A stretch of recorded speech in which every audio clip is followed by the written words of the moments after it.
Antonio Brown tweeted out that he wants to return to the Steelers and he'll play for free. Any thoughts on that? No? But before I get too deep in my speech, I want to say, I know the media is going to call me crazy, me and Trump crazy for having me speaking here. You know why I'm so sweaty? I've been watching Jaden Daniels on film. That's it. But I want to make this clear. We are not. They are. That's what has me feeling really nice. Is that crazy? That's really insane, right? They were playing that song about you swag and surf, and the whole stadium was moving. And I looked around, I was like, this is pretty sweet. And by the way, Tampon Tim Watts, he isn't a real football coach. He could never guard me. The fourth quarter. We're down a field goal. but we're on offense and we've got the ball. We're driving down the field. Michigan to 41. What a hit! Ball's free on the ground. South Carolina deserves to have it, and they do. Get it, Jerry. Quit it, Jerry.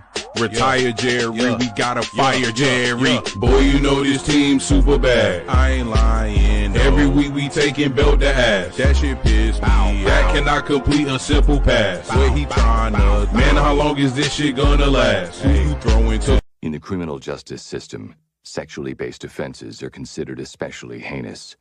In New York City, the dedicated detectives who investigate these vicious felonies are members of an elite squad known as the Special Victims Unit. These are their stories. I'm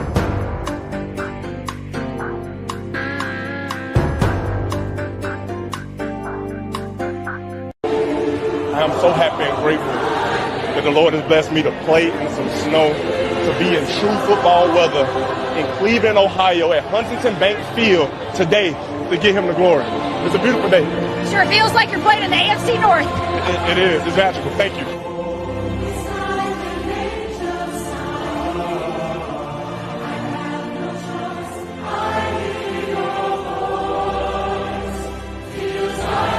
The horse is prepared for battle, but victory comes from the Lord.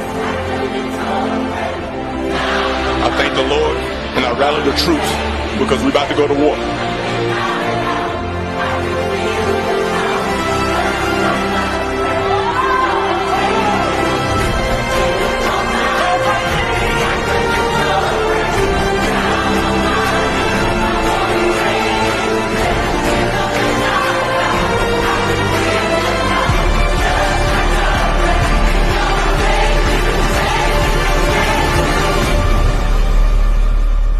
I just declined the fucking penalty. They marked the.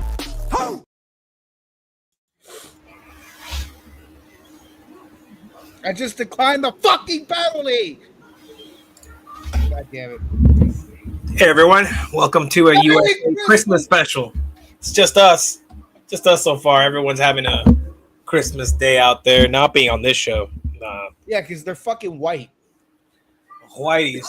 No offense to the whites out there. No, you know what? You should take offense.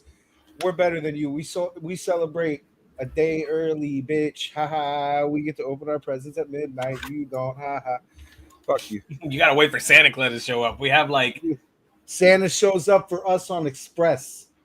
All right. It's Santa Claus. He takes care of us first. Anyway, all right. So it's just the status of the evening.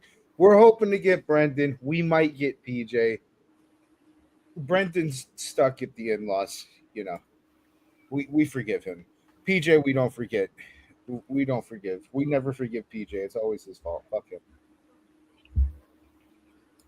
Dude, Charles, I think there might be a new tribal chief. Oh man. I don't know, man. Tribal Chief got eliminated on a terrible sequence of events where Jalen Hurts got that fake thing called the concussion, and they took him out of the game. You know, that fake thing they call the concussion. I love that. Yeah, what the fuck? I don't know what those are. Fuck those. Yeah, he wasn't throwing up gang signs, so he clearly. Yeah, that was a fake concussion. Exactly. He wasn't even flopping out there. It was fine. Put it back out there. I tell you what's real. It's kind of some sad news, unfortunately, but it's Christmas, bro. It's Christmas, bro. I know, but you know, we gotta let the people know. I'm sure most people know already, but it's not football related, baseball related news. Hall of Famer Ricky Henderson, the base stealing king of the Oakland A's, passed away at 65 over the T's and P is very, very young. Yeah, super young for a guy. He was able to throw the Oakland A's last pitch before they stopped existing. So he was at least able to do that. But 65, Ricky Henderson has passed away at really sucks. He was a great guy. He was a good ball player.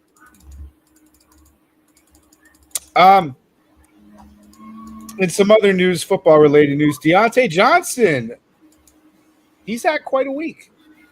He was cut by the Ravens, cleared waivers, and now he's able to hopefully play for the Texans in their playoff run. He's going to join the Chiefs. No, he's already a Texan. He got signed by the Texans. Okay. I say hopefully because, Oh, well, I mean, he's not going to make much of a difference. That Texas team, as we saw today, it's not even fucking that. stinks. It's if Deontay Johnson feels like it, you know what I'm saying? I don't have the full list of injuries because Brendan's not here. Let me see if I can look them up here. Damn, Charles, what you do? They're looking for you. Oh, yeah, they're out there. Makes sense. Christmas gangster. Okay. Let's see here. Connor got hurt in his game. Hasn't practiced since either.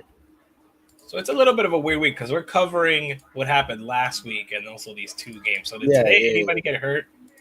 No, right? I haven't seen anything yet. London had a hamstring thing, but I think he's going to be okay. Let's see down here. James Goddard. Arizona, he left with a knee injury. Yeah, Goddard. I think he's done for the. Let me see something. So they got eliminated. They said he was limited in practice, but you think they're really gonna fucking play him? I benched him.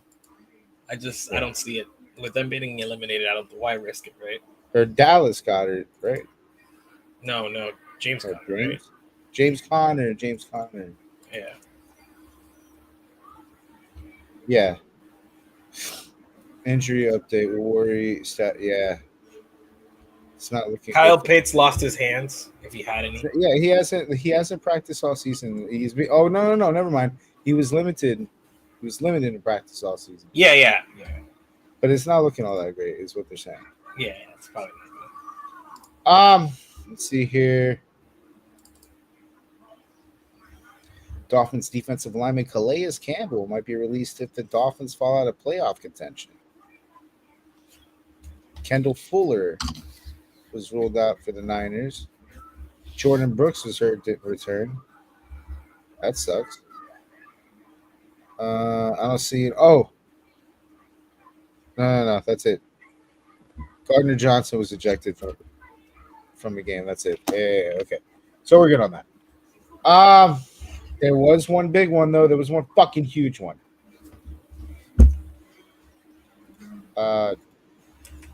Did you see the Tank Bell thing? Oh, yeah, that was pretty big. Oh, man. Luckily, is it a dislocated knee? That's that the final? Oh, dude. No. Was it that the final? So let me tell you something, because when we were first looking at that injury in the chat, we had the broadcast angle. Have you seen the zoom in? No, I've only seen the broadcast angle. I don't even want to show it, but no, I think I'm good. Yeah, I'm good. But I'll just tell you, his knee here was here. No. So he tore basically every letter in the alphabet. He tore his ACL, his LCL, his MCL, PCL, DCL, DHL, UPS, everything. Like just. And he severely dislocated his knee, clearly, as from what I was telling you. Clearly. Tank he's not just fucked this year. He might be fucked for a good amount of next. Nah, if you can recover from an Achilles in time, I think you recover from anything. Yeah, but it's not blowing out your knee. That's having your knee just be removed from your fucking. They're gonna science the shit from the out place it's supposed to be. They're gonna science the shit out of it. Like he's fine. But I'm sure it's gonna take a lot of rehab. It's not that one's not easy. He'll be back in 8 months. Anyway, Just in so time for next season. he's clearly done for the year. So yeah, like Charles said, we've got games to go over because we had a slate of games this week. We're gonna go over week 16, and then at the end of that, we'll go over the 2 games that happened today. First, we'll do week 16 because we like to be chronologically in order in this fucking program. Want to catch you up, you know? So I didn't have a poll for the game of the week because I didn't think anybody was. I wasn't paying attention either. So, but I think I figured out. We were a fucking mess this week, honestly. Just Christmas holidays, ladies and gents. We missed the pick'ems. It was all just disastrous. Yeah, disastrous. Anyway, I think I picked a good game of the week. It was the Eagles 33 at the Commanders 36. Blew my parlay. Hurts left this game early. He got fucking concussed. He was out. But I need everybody to understand that the Commanders overcame 5 fucking turnovers. They were down 21-0. They had gotten 21 out of this game. And I think that 21 came really early in the first half. Like, they were good and beat. Philly fucking fraudulent. Yeah. That defense, after getting 5 fucking turnovers, somehow still let Jaden Daniels run ramshot all over them. He was able to score 5 touchdowns through the air. And he ran for like 81 yards on top of that. He threw for 258 and he ran for 80. Crazy numbers. He was 36 points. He was the fantasy player of the game for this one. I don't think now the Eagles are playing. What are the Eagles playing for right now? Let's see these standings.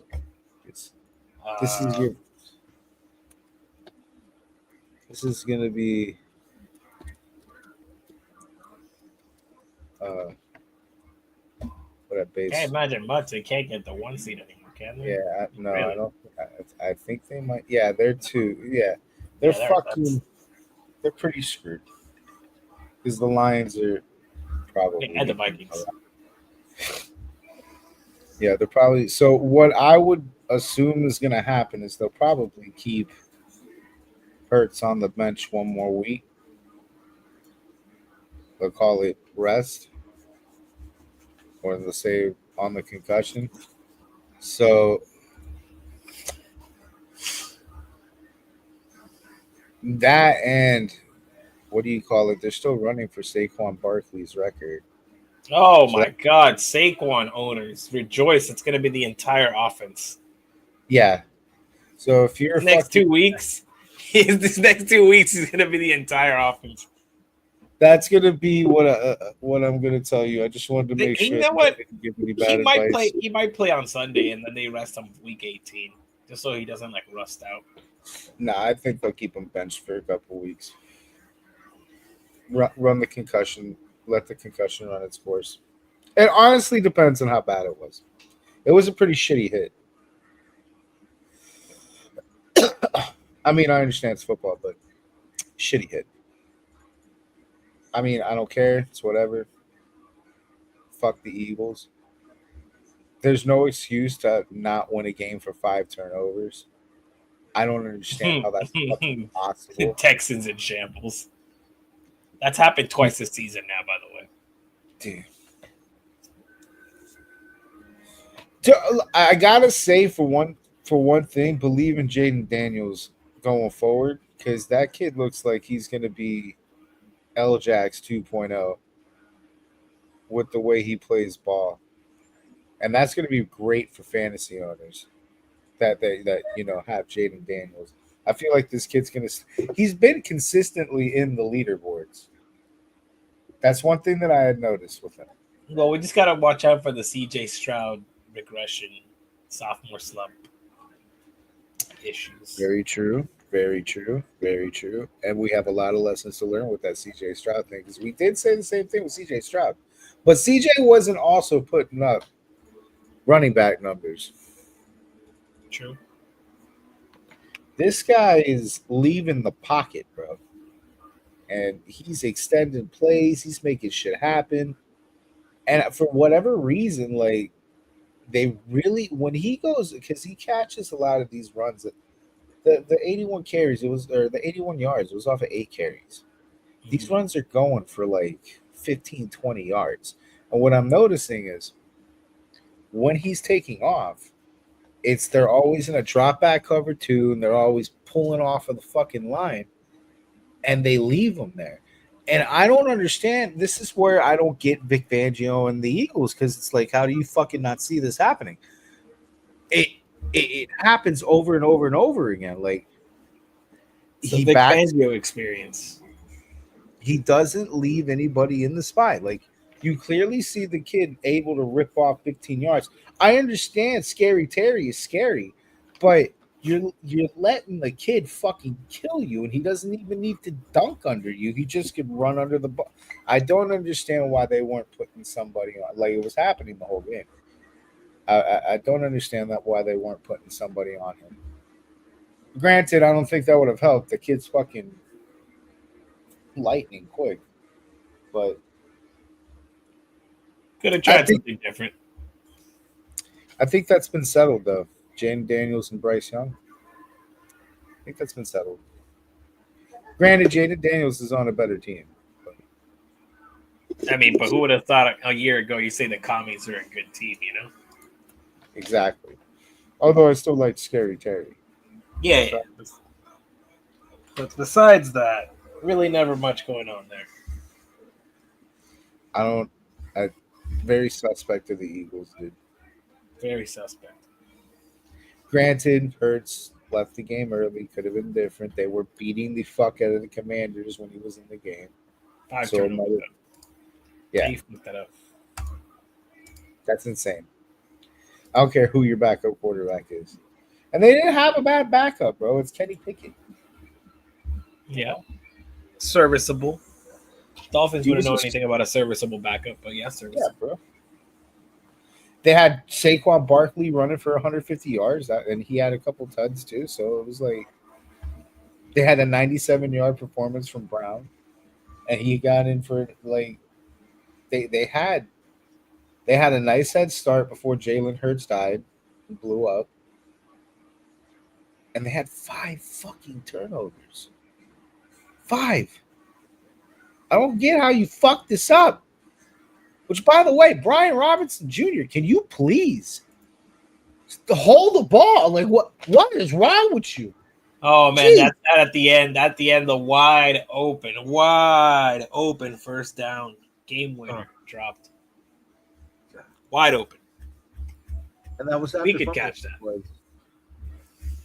And that was after fumbling it twice, mind you. I don't know what the fuck was on his gloves. Or maybe he changed his gloves, but changed them back. If that's the case, I don't know what the fuck happened there, but Jesus. Holy fuck. Absolutely ruined my parlay. Thanks a lot, Brian. Same.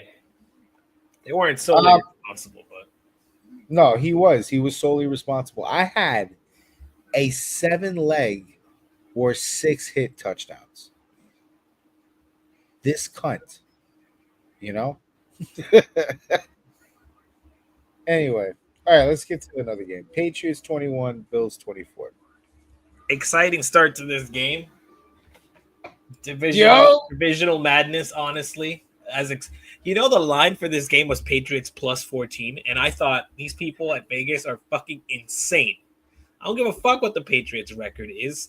14 points in a divisional game between the Patriots and the Bills is never gonna happen. Like, it was good. They started strong. They did what they had to do, but the Bills are the better team. It was surprisingly a pretty good game, and I'm a little scared because Drake May is pretty good.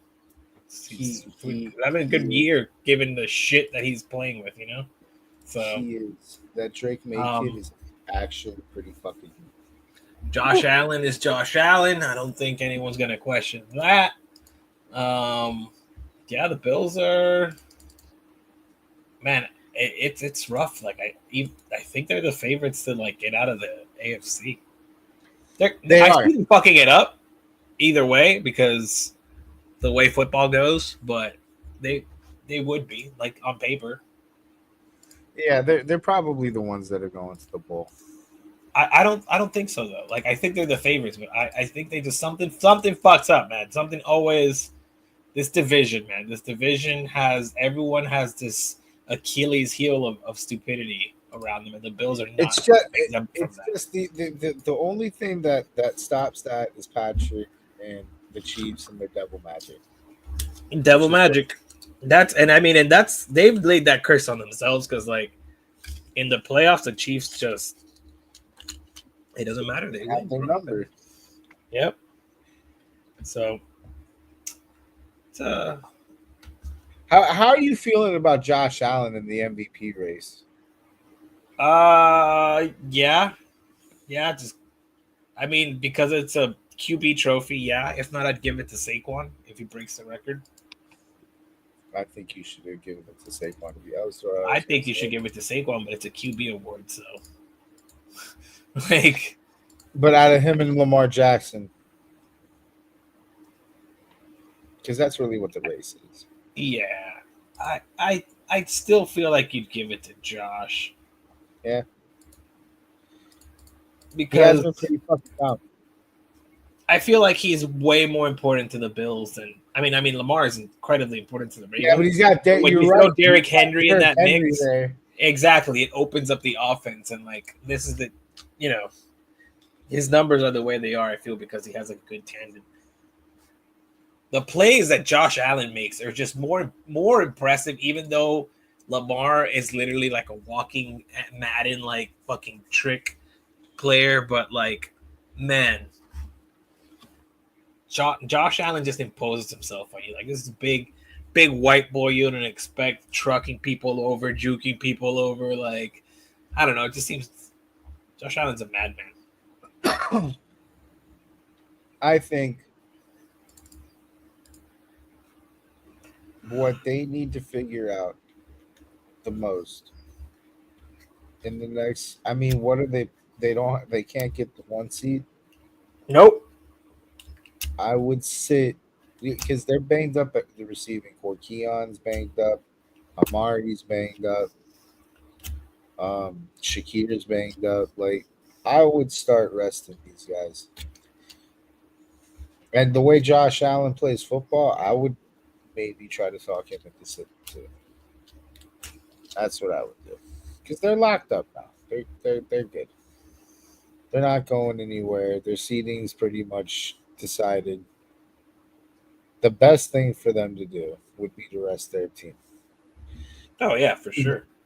So the best thing for you to do fantasy wise, because this is championship week, right? For a lot. Yeah. I'm thinking of for our league too, right? This is I'm in the UFA league. I'm like super dead, and I threw like. Yeah, but this is still like this is the championship round. Yeah, for most people, yeah, for sure. Let me see something. I think it's like that in our league too. Yeah.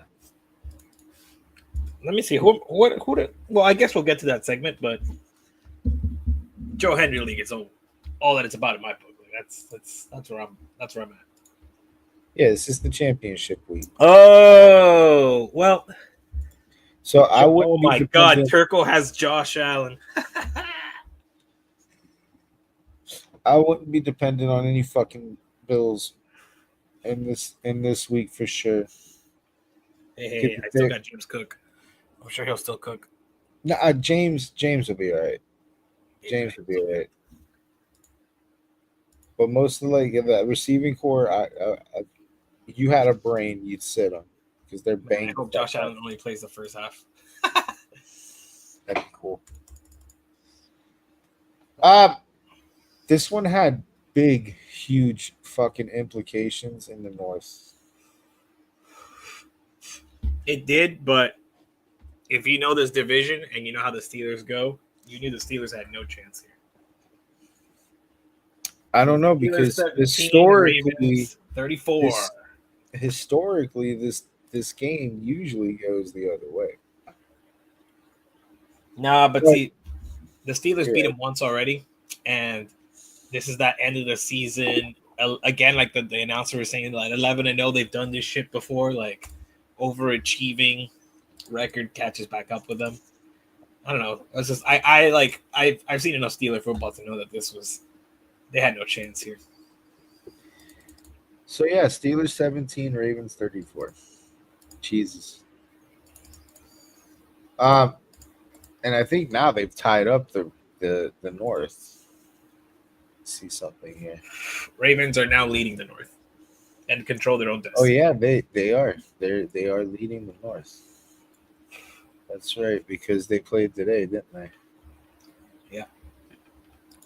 Yep. So they are now leading the North. Yeah, looks like they're gonna get a home playoff unless they drop a game. I don't think they're doing that. Ravens. Who did they play last week? Who they played last week? Or like who did they play in their last week? Let's see here. The Browns. Ha! Well, they won that one. The Browns. No Jameis, no Jesus, no luck. That's right. We're not even going to see Jameis today or tomorrow. If I was the Browns coach, I'd bring Jameis back out one last time. Last time in a Browns uniform.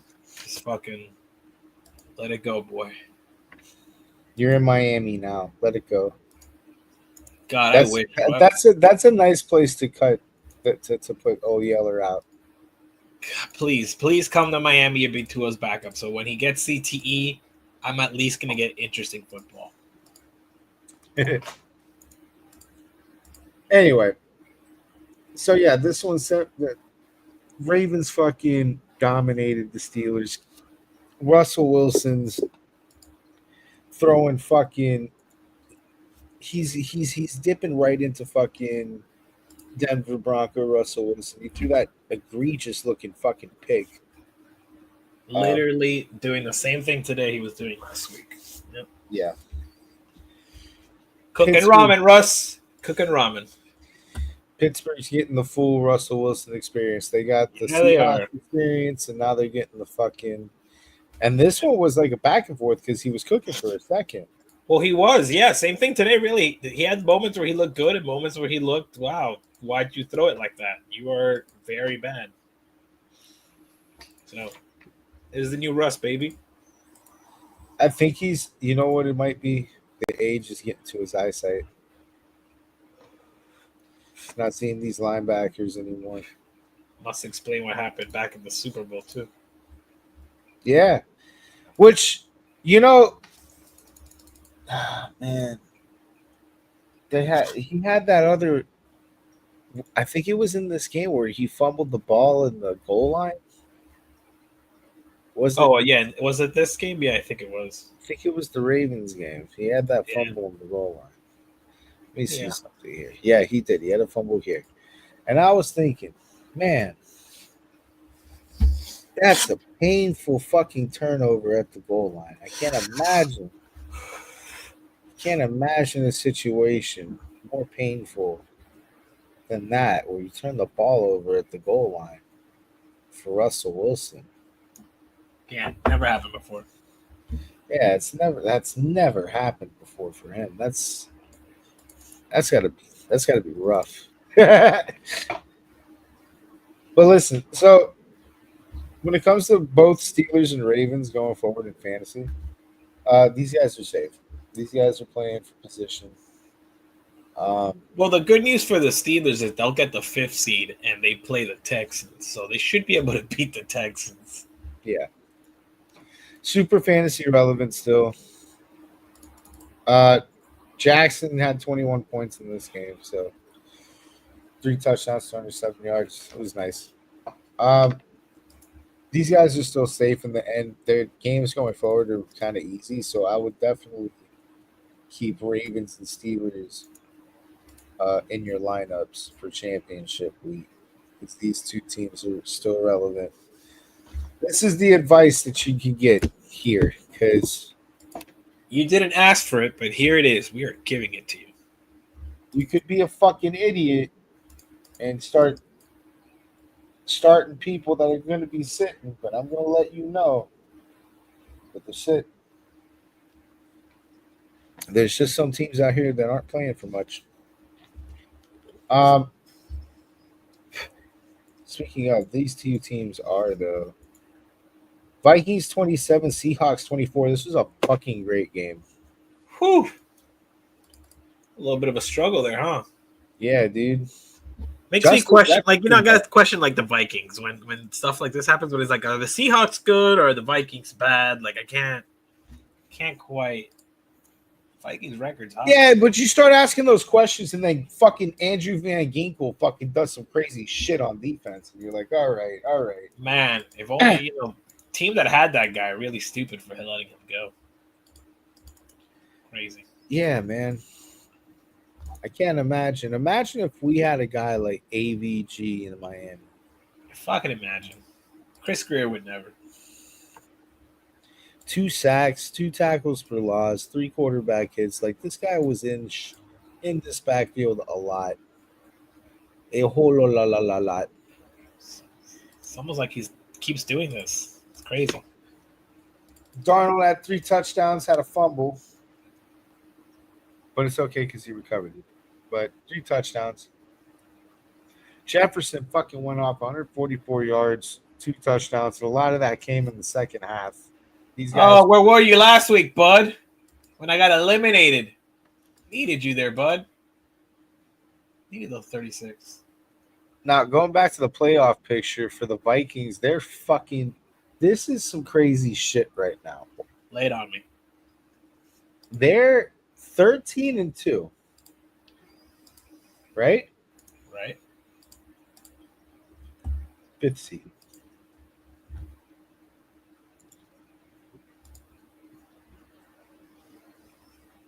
Fifth seed. Yep. How the fuck? The Rams are 3. The Falcons are 4. Yeah, I was about to say, go look at that Falcons record. 8-7. Falcons 8-7, leading the NFC South. Rams 9-6, leading the NFC West. Vikings 5th seed. Why? Because they share a fucking division with the Lions. Ouch, dude. Well, I mean, look at the bright side, Vikings fans. You get to, instead of playing at home, you get a nice, cozy dome game at Atlanta where you get to proceed to shove Penix up his ass and teach the Falcons that they are not worthy of being in the playoffs. So it's not all bad. I mean, yeah. But still, dude, that's dirty. Oof. And Falcons can still fuck this up. And the Vikings, and you're right. And then, the alternative Vikings, and I'm going to be sorry for you guys, is that Tampa Bay sneaks into the playoffs, and you'll have to go face Baker in Florida Man Land. In Florida Man Land. And I don't know if you make it out of that one. I honestly think Baker's pure Bakerness might cook you. So here's the thing. With this loss, the Seahawks are pretty cooked. They have a 13% or a 14% chance of winning right now, or getting into the playoffs right now. They need a miracle and a half, which I don't see coming. So wait, who's in the spots right now? Vikings. Okay, Commies are 7 at 10. Lions, Eagles, Rams, Falcons, Vikings, Packers. There's 6 or 7. Oh yeah, no, the Seahawks get eliminated on Sunday because They're 8-7. They play Chicago. They go up to 9-7. Well, they're not eliminated. The Rams. Who has the tiebreaker between the Seahawks? So then, yeah, the Commanders are still in. The Commanders in the 7th slot. They're still in. Well, we assume here. Okay, so we assume. Let's assume this week, right? Like this week, Rams play Arizona. They beat Arizona. They looked like shit. They lost to the Panthers. Fucking parlay killers. Yeah. So they'd be 10-6. Atlanta's probably gonna lose because it's Atlanta, and Washington would love to keep that. Yeah, getting to 11. So the commies would get in, and they're the hell's the 5th seed? Oh, the Vikings stay at 5. Yeah, there's nothing. Packers are at 6. Interesting. Okay, so I think Packers stay at. Oh no, they play. Oh man, it's a Packers Vikings week. Oh shit. So here's a very. Oh man, it's gonna be very interesting in the NFC. Yeah, it's a wild one. Because the Eagles are probably locked into 2. Which is good, by the way, for fantasy because everybody is fantasy relevant in the NFC. The Vikings, except for, well, not everybody. Yes. Although those still play. If the Packers beat the Vikings stay at 5, but then Packers solidify 6 because commies ain't gonna get there. Commies beat Atlanta, and the Bucks. Who do the Bucks play? Oh, they beat Carolina. Oh shit! There's a chance that the Bucks jump back on top to their division.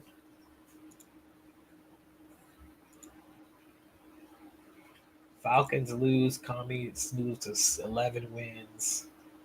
Stay in 6-7. So the only path for the Seahawks is to win the division, but Rams would go to 10.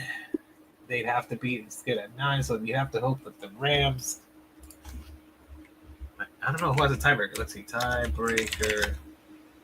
NFC West.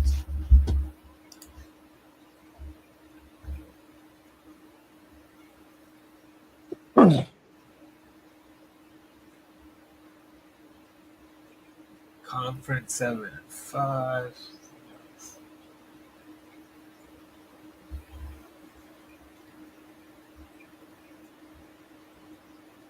Division 4-3. Division 5.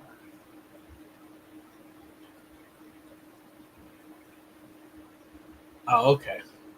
They play the Seahawks. Oh, they play the Seahawks week 18. That's wild.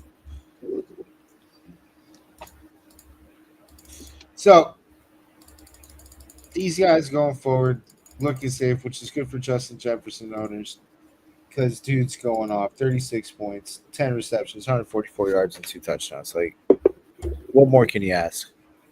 Yeah. I got a question for you.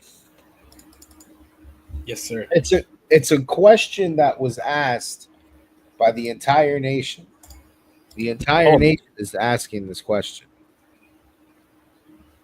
What the fuck is a free kick? Oh, see, that's actually very interesting because this happened a couple years ago where they tried it and it didn't work. But most of America does not pay attention or have the attention span to think back that far. And the last time that one of these boys worked was 1954. Yeah, there you go. So free kick is actually pretty simple, and it almost never happens because of very specific conditions.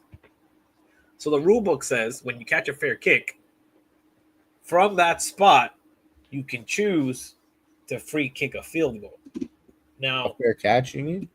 Once you get a fair catch, right? You get a fair catch, you can do that free kick field goal attempt.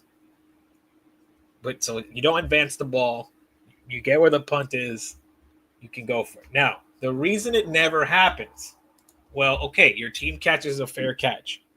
Regardless of how much time is on the clock, you usually at the very least want to run the ball 3 times to gain some yards before you attempt a field goal. If not, you're the dumbest coach in the fucking planet, right?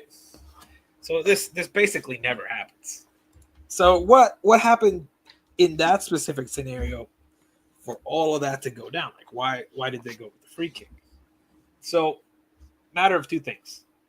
One, the punt was short. So it was a Chargers versus who? It was Broncos 27, Chargers 34. Okay, so the Broncos had a short punt, and at the end of the half almost, and on top of that short punt, they got a penalty. So they fair caught it, but there was a penalty on the Broncos, which moved the ball up 15 yards, which I think moved it to like past midfield at that point. So with like 3 seconds left, there's really no time for multiple downs. You only have 1 down. And Hail Mary, at that point, you don't really have to because you're in field goal range. You end up with the perfect scenario for that free kick field goal. Jesus. And he hit it. You're probably never going to see that again. Too many circumstances need to happen, right, for that to be successfully even attempted. I think we tried one a couple years ago for like 70 yards, 69, 70 yards, because fuck it. But that one did not go in. This one was like 48 or some shit. Yeah, Broncos fucked it up. They handed that over. Justin Herbert, 23 points, 23 for 31, 284 yards, and 2 touchdowns. What a game. We thought the Broncos were going to win this, too. I picked the Chargers up. Yeah, but the game was looking like the Broncos. Never had a doubt. Never had a doubt. 7-14. Like, they were up 21 to, like, fucking 13 at the half. Yeah. They were doing pretty good, but they just stalled the fuck out. Only got a field goal in the 3rd and the 4th. Hate that PJ, man. Why you all pick goddamn Chargers? God damn it. Well, you know, Chargers be fighting for their lives, bro. Yeah, I mean, the Broncos now too, basically. Which makes both these teams fantasy relevant next week for your championship week. So, hold up. I have the other scores now. Hold up. Shit. Oof. These gotta go. Green Bay to play Seattle.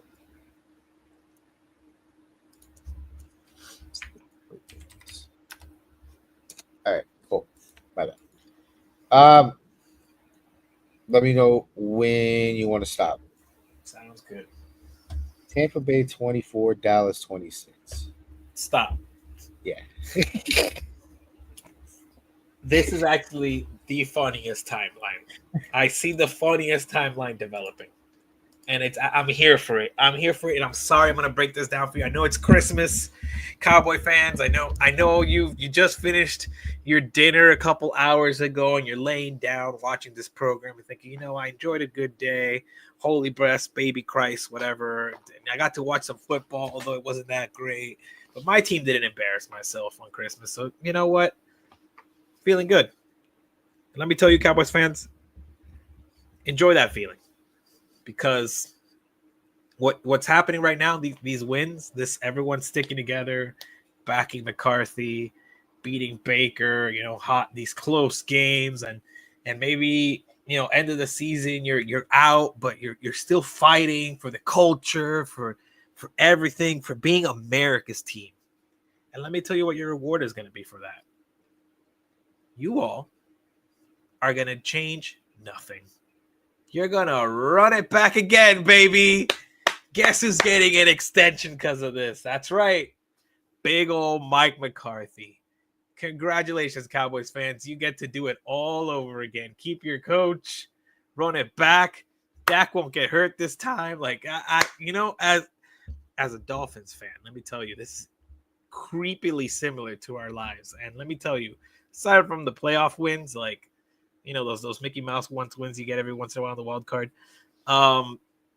you're in purgatory too. This is a dark purgatory because you're gonna get all it right back. We laughed at you guys at the beginning of the season when we said, well, Jerry said run it back, do the sleepy Pat method, change nothing, run it back. Let me tell you what happens with that. You end up losing Jimmy Butler. You put nothing around your team together, and just bad things happen. So Cowboys fans, good luck. I don't necessarily hate your team.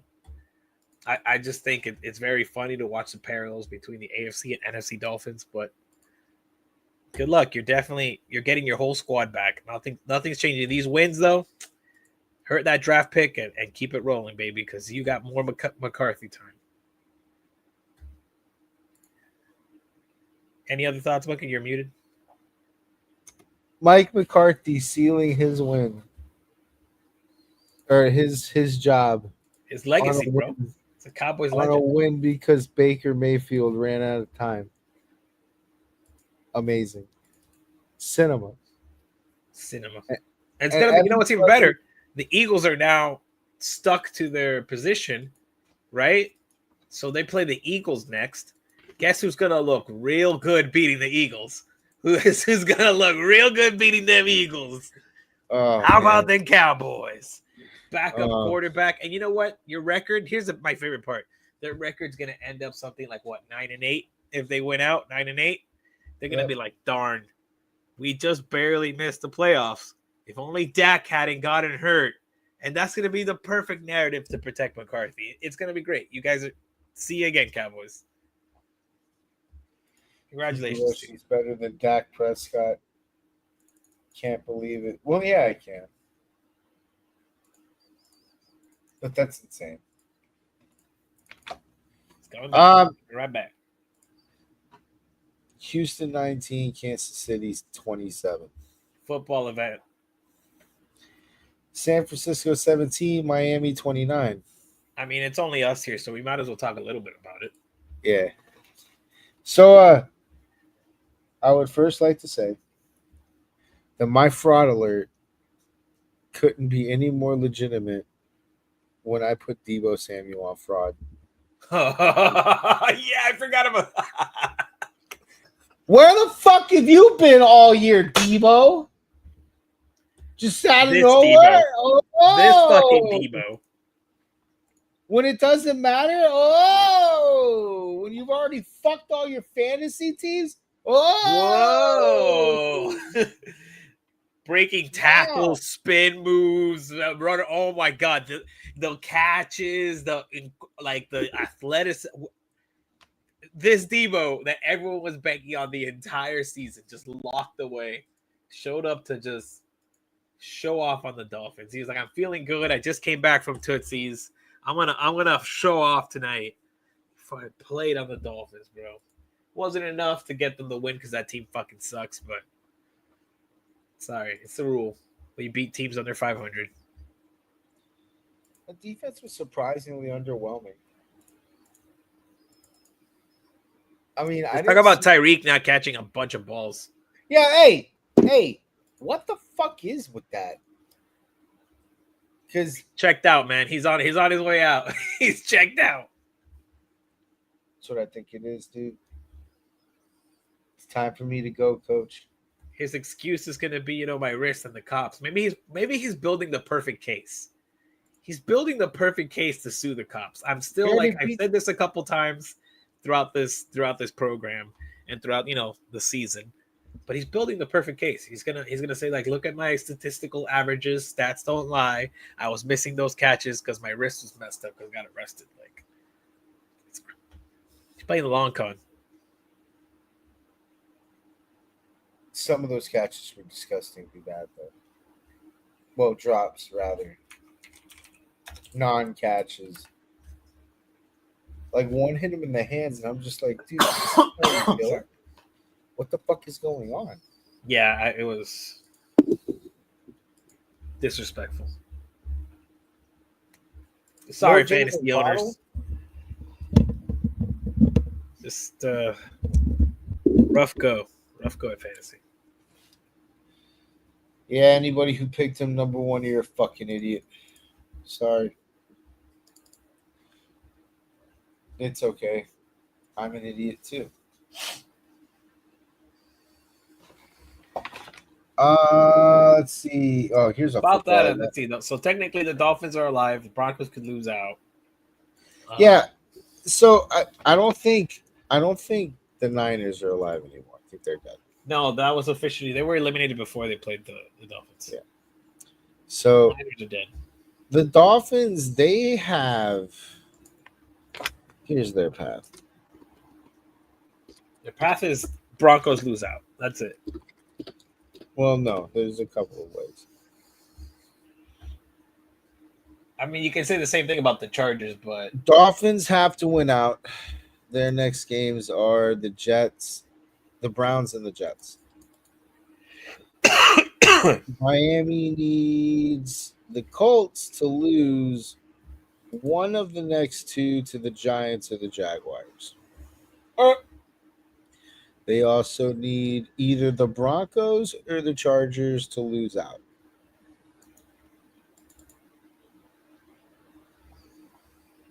So the Broncos are the more probable. Well, the Chiefs will rest their starters last week. They're again still the more probable. But I feel like the Broncos would lose to Carson Wentz. Yeah, they got the Eagles and the Chiefs next, don't they? Hold on. Wait. Broncos schedule.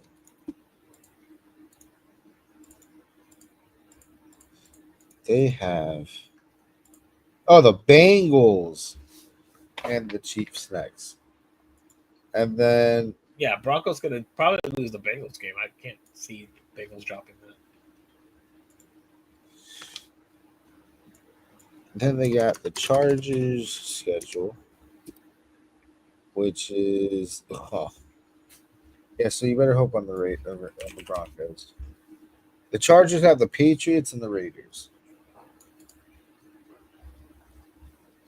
So we're hoping for the Broncos to lose out. And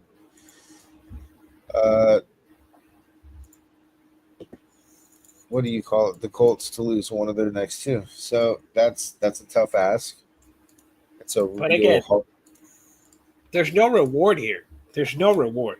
Making the playoffs is not reward when you end up playing Buffalo. This is the Buffalo gets the reward if we make the playoffs, not us. They get a bye week. They get the elusive 2-seed bye week when they play a team so shit that they think it's a bye week, despite what Mr. J.D. Kuzo says. He doesn't get it, but he's a Jets fan, so we get it.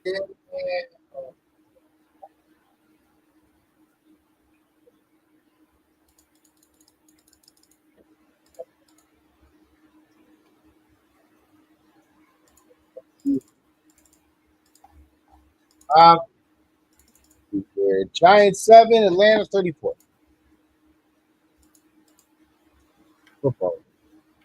Football event. Yep. Detroit 34, Chicago 17. Football event. Cleveland 6, Cincinnati 24. Cliff. The football events keep coming. Bring back Jameis Winston. Yeah, what would we do that for, man? Come on. Tennessee 30, Indianapolis 38.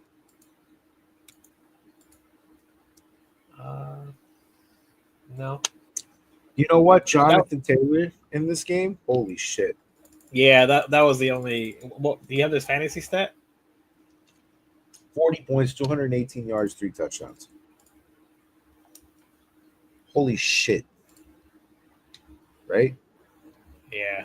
Oh, shit.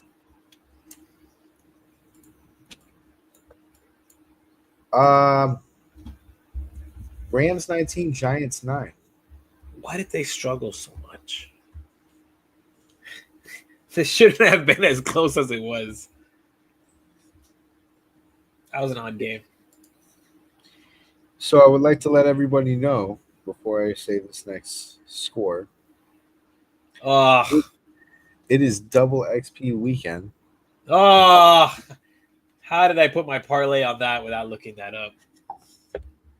Arizona 30, Carolina 36. Way to go, Panthers, fucking up your tank. Jesus. You didn't need to win this game. Oh yeah, trying to. I mean, they don't need a QB, so I guess they don't got to be that low. Well, not that they don't need a QB, but they ain't picking a QB. So Jacksonville 14, Vegas 19. Super football event. Oh no, actually, the last one's a super football event. Yeah. New Orleans 0. Green Bay 34. What the hell? Let me tell you, my friend built the stupidest parlay around this game, and this score is so fucking stupid that he hit. So let me. It was total points under 38. All right, total points for the game under 38. New Orleans under 13, but Green Bay over 30. Oh, he was banking on the blowout. He was banking on a shutout because total points for the game 38. So like, if at any point New Orleans, even though he had them under 13, if they had a touchdown, it was over for him. Wow. And then Green Bay scoring over 30 of those 38 points is fucking wild. And it actually hit. That's my favorite part.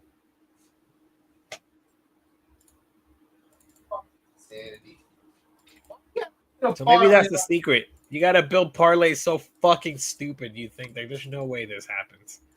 And then it might. I'm not picking the right ones. All right, this is where we're going to time travel a little bit before we time travel back. Gotcha.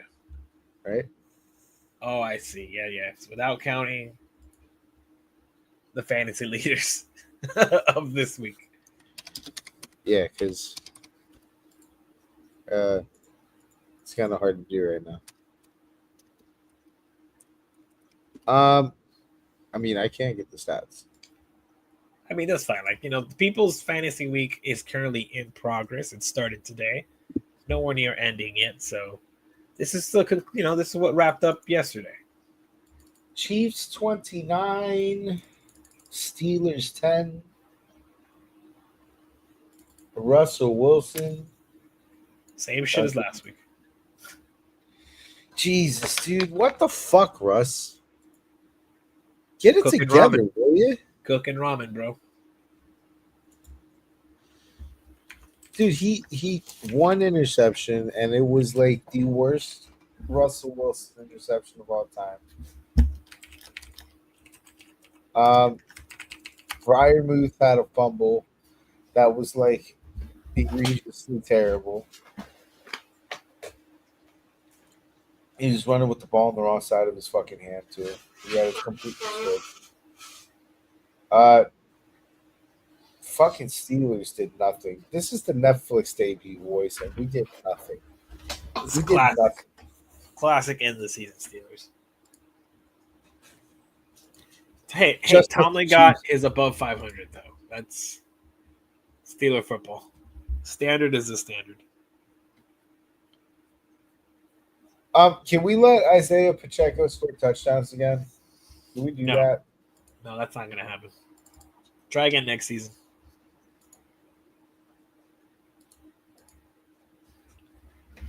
Listen. All right.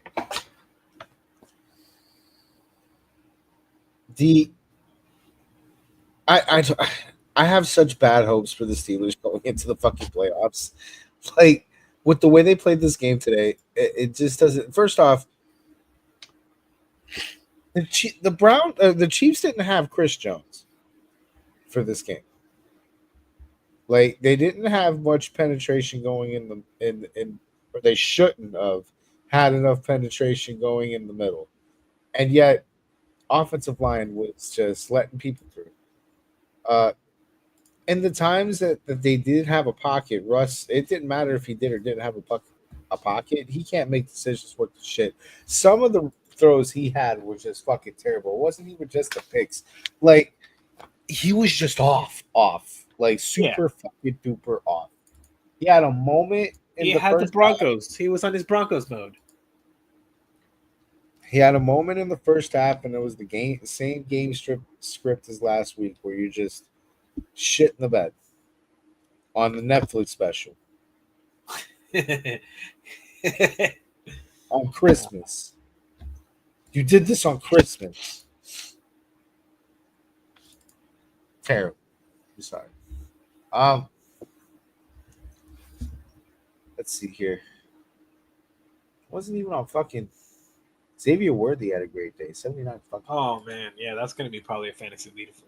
Where did he end up with? How many points total? He was killing it by like the second half.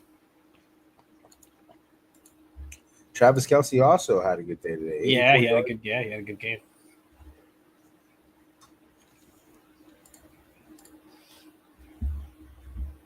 Najee Harris was relevant, 74 yards. That was fucking cool. Fryer Marth had the fucking tight ends had a good game today. 60 yards at a Fryermuth. So many options. He had a fumble though, right? Huh? He had a fumble though. Mm-hmm. Listen, dude. All I gotta say here is if I were the Steelers, I am not feeling good about the playoffs. You'll get your one win. Yeah. You'll get your one win. That's not what you go into the playoffs for. This team is not ready to beat the bigger contenders. The upper echelon, it's not happening. Steelers are too fucking like. There's too many missing keys in this one. Like this team still has a lot of work ahead of itself. But hey, at least you got that over 500 winning streak going. That's the most important thing, right? When it comes to the Steelers and Mike Tomlin, that record is timeless. You did it, guys. Another season above 500. At or above 500, sorry.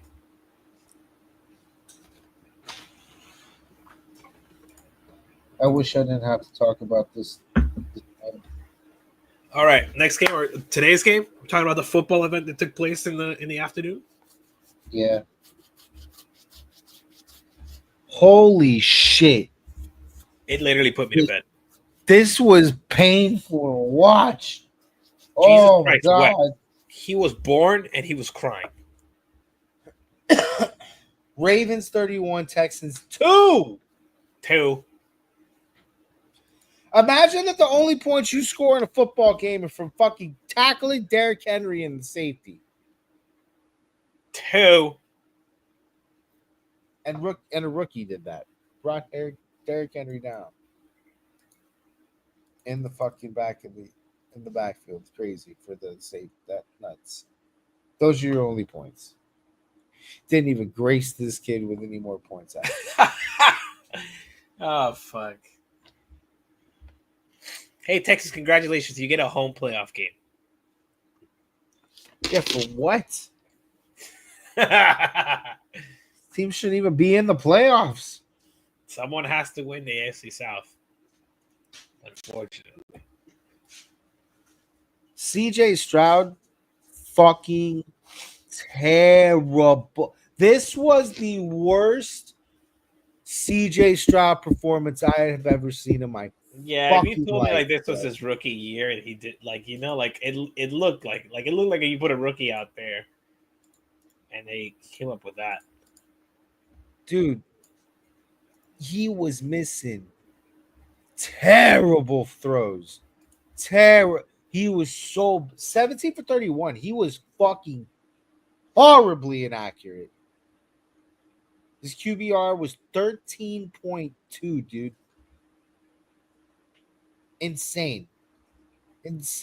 Davis Mills, 1 for 1, 5. He had a better QBR. But, dude, 185 yards, 1 interception, no touchdown, 17 for 31. And some of those misses were just god awful, bro. He was throwing in the dirt. He was throwing over people's heads. He just did not look like a fucking quarterback today. Insanely bad. And especially after that whole conversation we had a couple days ago about CJ Stroud not being on that list of fall offs. Holy fuck them. What a fall off. I'll show you.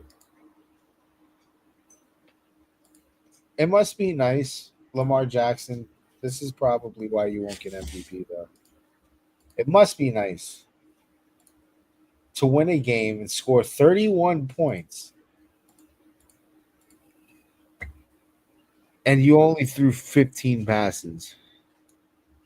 Do you want to know what team also wishes? I guess actually don't. There are a couple teams this season that do wish they would have scored at least 31 points.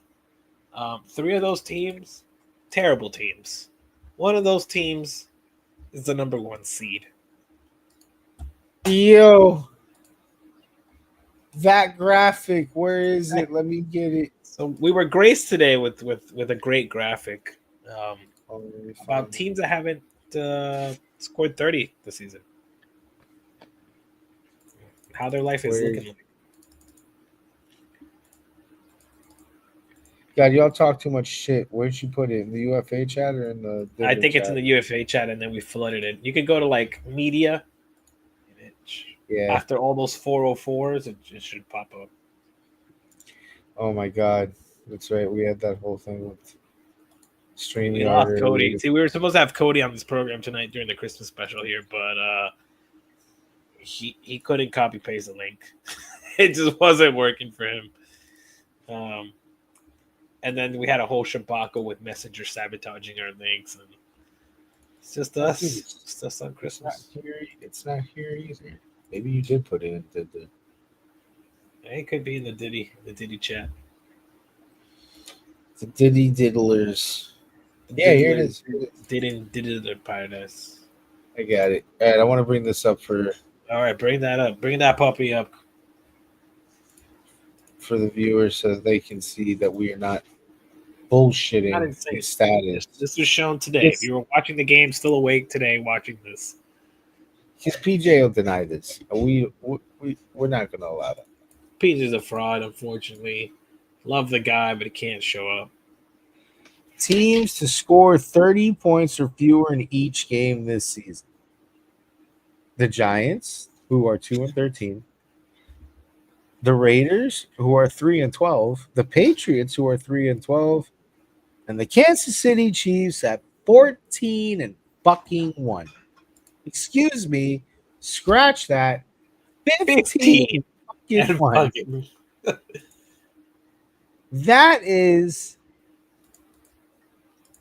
That's all you need to know about this team. That is blasphemous. Black magic of the highest degree. Oh fuck! Speaking of black magic, how about that catch that wasn't the 2 bounces and all of a sudden it's a catch, but you can't get 2 left feet to fucking be a catch. That's insane. They had the one. I love the Steelers one, man, where he came down on the same foot twice. I love how that's happened twice this season. And we have a lot of equivalencies in the NFL, right? Like a shin equals 2 feet, knee equals 2 feet. Your elbow is 2 feet. Your ass cheek, one butt cheek equals 2 feet. But the same foot twice is not 2 feet, folks. And I don't know if that might change or not because we've seen it a couple times. But to me, it makes sense. If you get the same foot down twice, it should be a catch. I don't have an issue with that. Yeah. But rule book's a rule book, and it's a little strange, my friends. Different body parts is 2 feet, except 2 feet together. one after the other. It's not 2 feet. It's just 1 foot twice. Stupid.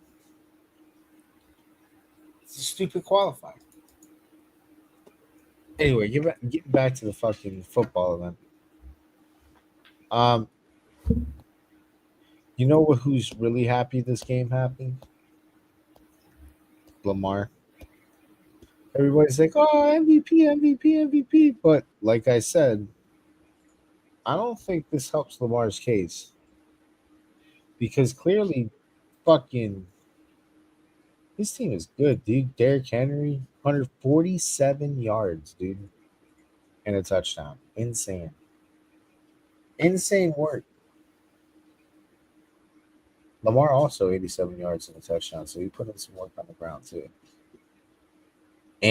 Mark Andrews is back. Mark Andrews back end of the season. Isn't that crazy? After everyone gave up, ruined everyone's fantasy season, he comes back like week 14, like the Undertaker, and says, "You know what? I'm gonna this last month, I'm gonna drop it for you boys." 68 yards and a touchdown. Big tight end Wow. weeks before. Yeah. Keep that in mind for you boys in the championships. Starts trending like this, man. There's not really much else to talk about this event except how much bad. No, we probably didn't spend too much time on it. How much the Texans suck, and to be honest with you, I've covered that enough. That game's not worth talking about. Even Good when job. we go over the games, we'll probably revisit the Christmas games on the Tuesday show, but there's really not much more to talk about. This games, one was all right, the other one completely sucked. This game sucked ass.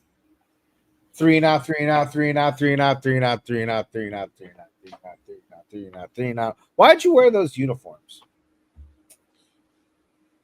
Put a dog shit ass performance on like this. Anyway, so fantasy leaders for the quarterbacks. And these are week 16 stats. Do not have the week 17 leaderboard because it is not in progress, baby. Jaden Daniels, 36 points, 258 yards, 5 touchdowns. Insane work. Bryce Young, right under him, 27 points, 258 yards, 2 touchdowns, 1 on the ground. Jared Goff, mainstay in the leaderboards, 25 points, 336 yards, 3 touchdowns. Patrick Mahomes, for some fucking reason, made it. How I showed up. 24 points, 260 yards, 1 touchdown, 1 rushing touchdown. I think it was because they played Houston. That defense fucking terrible. What's up, Koozie? You're muted, I will bro. not take my slander. You're muted, bro. Can y'all hear me? Yeah. Hey, there you are. Man, what the fuck? Hold on. So, I'm trying to get my headphones to connect though. Oh, okay. Okay. Why are you doing that?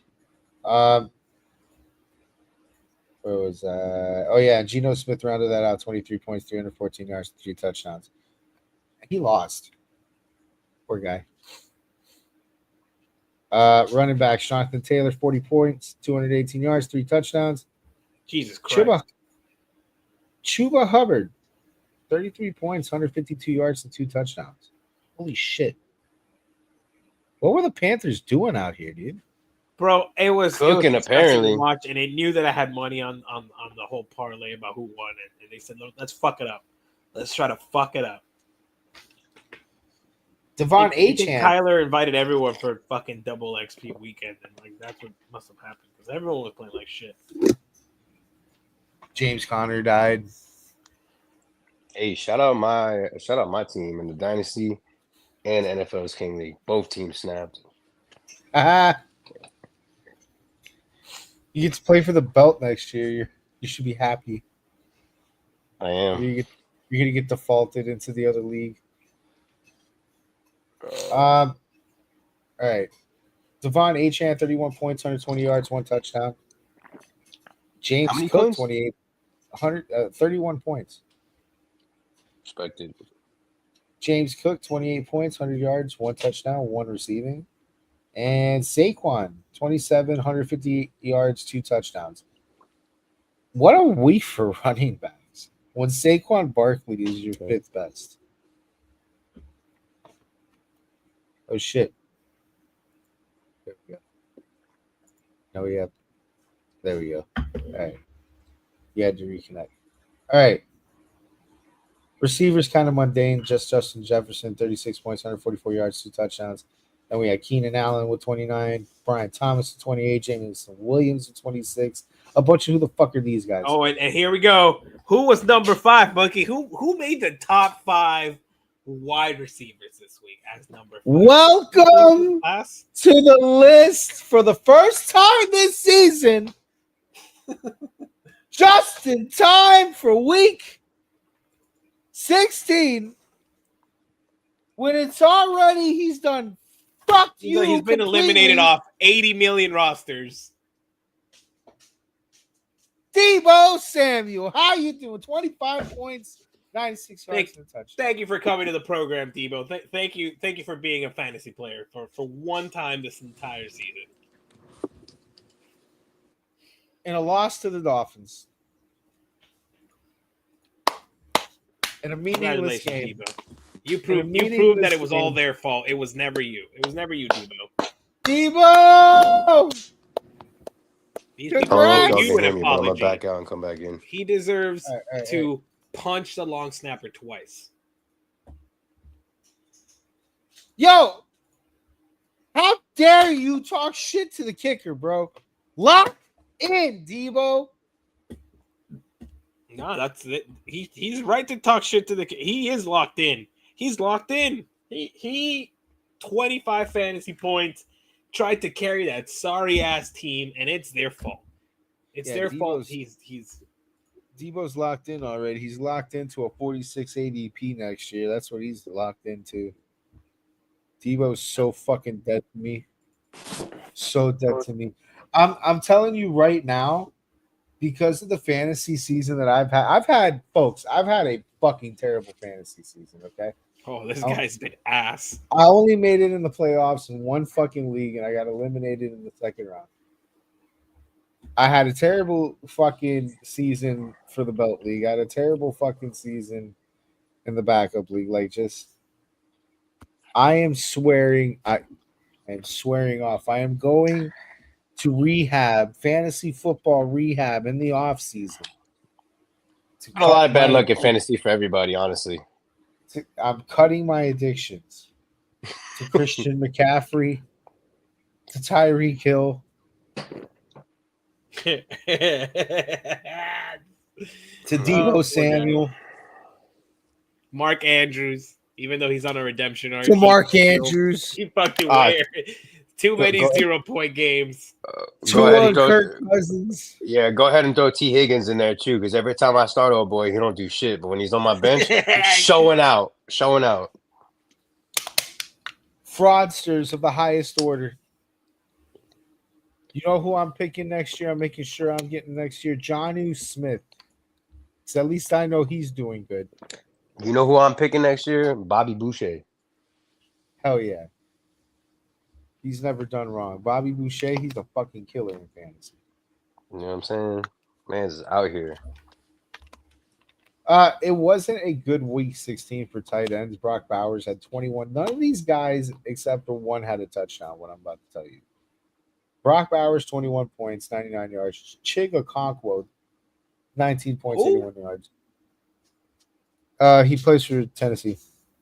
Oh, okay. George Kittle, 19 points on 160 yards. Dalton Schultz, 16 points, 45 yards. All these guys that I just said before had like great yards. 45 yards, only got a scored a touchdown. David Njoku, 15 points, 66 yards. Hey man, listen, I could deal with the no T's as long as Kittle get me 18 to 20 points. I'm down. Well, he got you 19, so that's good. Defenses, Falcons, 26. What Holy shit. Hey, shout out to them. They're responsible for 26 of my 163. Bengals. What? Bengals. They have a defense? Bengals. The Bengals are on this fucking chart. And the second slot Who they? with 20 points. Granted, they played Cleveland without Jameis Winston, so they didn't have God with them. But still, holy fuck! Yeah, I'm gonna be honest with you. I think I like watching Cleveland Browns football with Jameis in there instead of Dorian Thompson. I don't understand why we're not letting Jameis. You guys are eliminated. Like, at least make it fun. Packers 19, Bills 16, Ravens 16. I have a list of a graveyard here. I have an insane graveyard here. Do you know who the quarterback king shit is? King shit quarterback Spencer Rattler, 6 points. His game was the only game that didn't have a fucking score in it.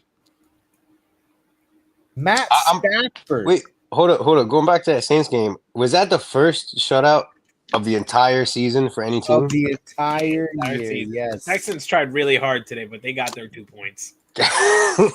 Damn, we would have 2 back-to-back, huh? 2 points, baby. Matt Stafford, 7 points. Penix, 7 points. Lock, 9. Man. Kenny Pickett, 10. Trash cans. Which I don't understand how Penix had 7 points when Penix apparently played a perfect game according to his coach. So what? What did he throw? Like 3 passes? I have to have a word with Raheem Morris about this. It's 34 points against the Giants, and Michael Penix has 7 fantasy points to show for it. 18 of 27, 202 yards, 1 interception, no tutties. Yeah. I'll see you throw a tutty in there too. You know what I mean? That might have been a solid game, but I wouldn't say he played immaculate. Perfect game, bro. It's the Atlanta way. Running back. You can't say perfect game when you got misses. Running backs. Isaiah Pacheco, 4 points. Trash. Najee Harris, 4 points. Trash. Tony Pollard, 8. Joe Mixon, 8. Rico Dowdle, 8. All trash.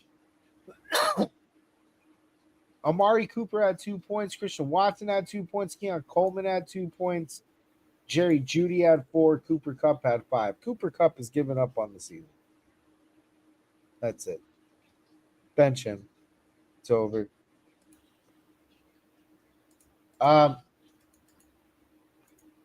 You remember the 2 or 3 weeks that Kyle Pitts was good? Yeah, I remember him getting drafted, and people were drafting him pretty early. You mean when they actually used to throw him the ball and get him involved, and now it's been so long that he doesn't remember how to catch the ball? Yeah, exactly. He don't remember how to catch the ball. So. And it's been so long since he caught a pass. Like, fuck, how do I do this? He does. What is this? It hits my hand. I have how do I use these gloves? 2 points. Kyle Pitts, 2 points. Zach Ertz, 2 points. Mike Gesicki, 3. Pat Fryermuth, 5. Trey McBride, 5. Oof. I survived that. Bad week for defenses. Saints, -1. 49ers, -1. Titans, -1. Bears, 0. Texans, 1. Trash. I'm sure all trash. 17 is also going to be in the trash. Just, spoiler alert. Based on this week's game, we can expect the Steelers and the Texans to both be in the trash can.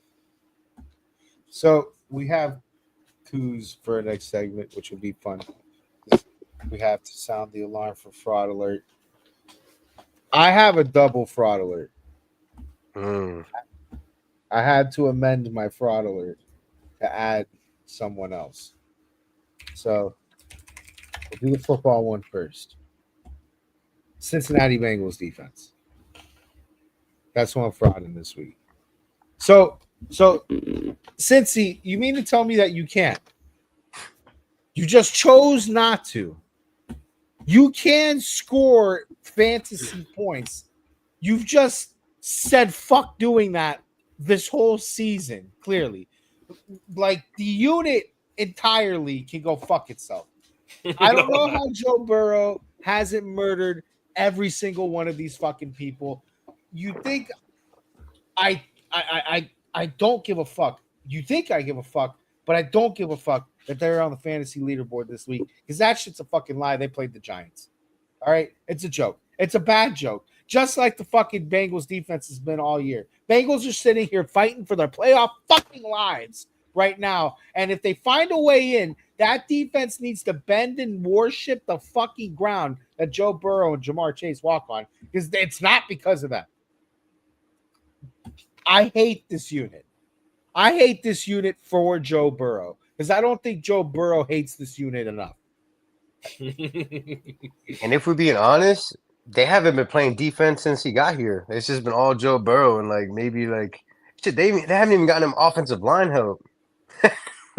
Eli Apple was a starting cornerback for this fucking team. Bum. This team should be cooked right now, but they have a god tier quarterback and a wide receiver connection that's just keeping them in the game. And if you ask me, any Bengal wins, you better bet 100 fucking points on the over because these fucks do not play defense. That 20-point performance on the Browns or on the Giants is literally the most fraudulent thing in the NFL right now. I can't. Fuck them. Fuck them hard. Oh, it was against the Browns. It wasn't against the Giants. No, the Falcons had 26 points against the Giants, and I picked them up specifically because they were playing the Giants. Second fraud alert, and it's because I had to adjust for this week because I saw something that just Beyonce is on fraud alert. Ooh, ba ba ba ba. Cowboy Carter is on. Dude, what the I forgot that she's cosplaying as a fucking country singer. Super 100 fucking % forgot that was a thing that she was doing. I did forget that she's doing that now. And I'm watching this Netflix fucking halftime show, and at the end of it, I'm trying to figure out what the fuck was worse, the Texans or the halftime show. And dude, it's a close race. I'll say it's a tie, good old fashioned tie. Yeah, it's a close. Fucking Beyonce, what are we doing? What are we doing? Why are we doing country? Who told Beyonce that country music was the way to go for her? Why is this? I'm just saying, if it ain't broke, don't fix it. You should have just played all your old bangers, honestly.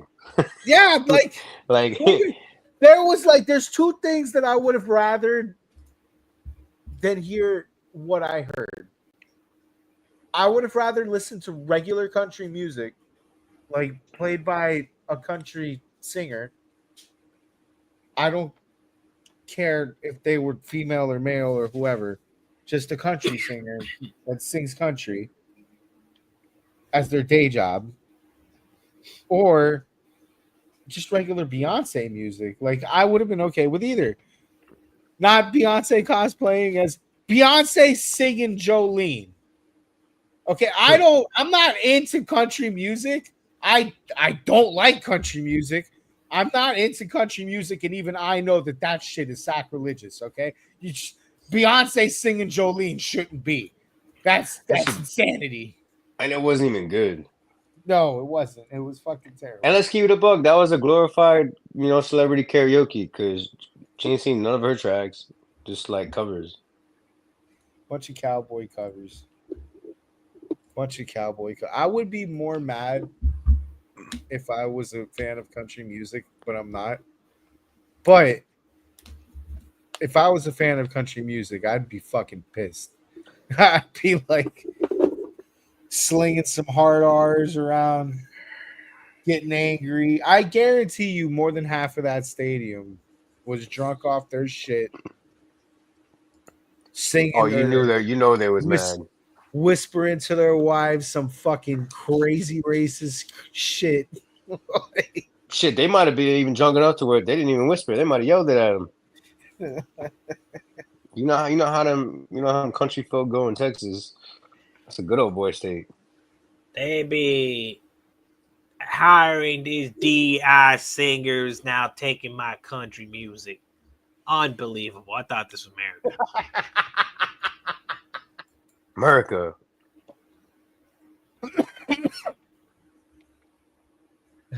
Sorry, I had to fraud Beyonce, dude. That fucking halftime was terrible. Understandable.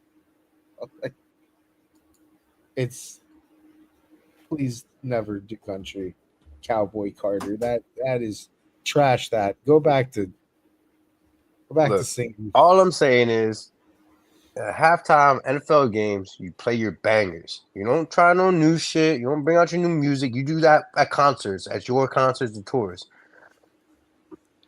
Football game, Super Bowl, halftime, even like in a game like this, play the bangers. Speaking about You're Super Bowl there for the halftime, bangers, not for your new shit. I found out that Kendrick is the Super Bowl halftime, and you know he's gonna play on bangers. We're about to call Drake a pedo. Hey, I'm gonna keep it a buck with you. If he doesn't play, not like us, at least 5 times, he will be my fraud of the week. Yeah. Like that Oh should. my God, I can't wait. Honestly, I would not be mad if that's the whole halftime show. You know, he would do it too, which is my favorite part. Like, this is the roast of Drake International Football Edition is gonna be. I would not be mad if that's just. They're gonna be like, and it's Kendrick. not even a big production. It's just him on a fucking square stage. They could be Shout like, Kendrick, out time's up. to the NFL for like really thinking ahead this year and saying like, you know, who could we get? And then, you know, Goodell's in there like saying the N-word in there with Jerry Jones. You know? Don't give the NFL that much credit, bro. Jay-Z picks the halftime show. That's true. Jay-Z picks the halftime show. And they're gonna be like, hey, Kendrick, time's up. He goes, all right, hold on. Before I go, let me drop one more banger. And he's gonna play it again. Yo, he's not lying. That's probably why we got a lot of hip hop and rap. So yeah, that's a true halftime show, not Beyonce's country attempt over here. Okay, folks. Because he's playing the bangers. Yes. Exactly.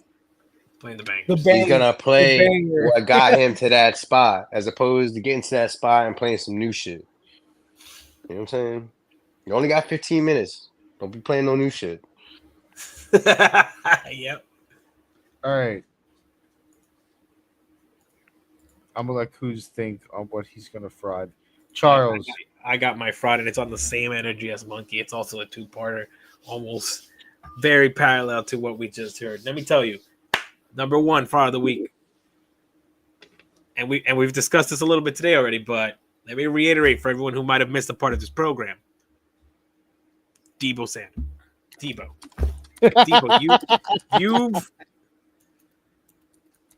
you've caused so I've seen the physical pain that you've caused my coworkers and friends in their fantasy leagues throughout the season. And it's and you really just it was a systematic torture because it really was in tandem with Ayuk before he got hurt.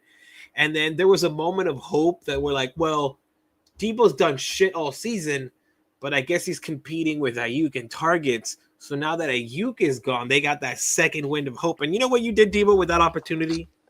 You took a shit on their chests. You took a shit so bad that people were discussing in jokes a class action lawsuit against you. Because you ruined so many fucking fantasy leagues. And then after all that, you have the fucking audacity to go on social media and say, well, it's because I'm not getting the ball. Only for the fucking social media's fact checker to own your ass and say, well, actually, this guy's gotten the ball pretty much as everybody else, if not the most. So, Debo, after all that pain that you have caused, You decide, you know what? Playing the Dolphins today. It's over. The season we just got eliminated from any statistical chance of making the playoffs. So you know what I'm gonna do? I'm gonna ball the fuck out. I'm gonna show everybody the Debo that could have been this entire time. The reason people drafted you in fantasy, the people had hope, and you decide till it's all fucking over for everybody. People eliminated from their teams. Your team eliminated from the playoffs. You decide now is a good time to ball out. So for that, Debo, holy shit, you're fraud of the week. That is. Well, at least he acted like his name in Debo the fantasy season. Debo the fantasy season, because this shit's done. Second fraud.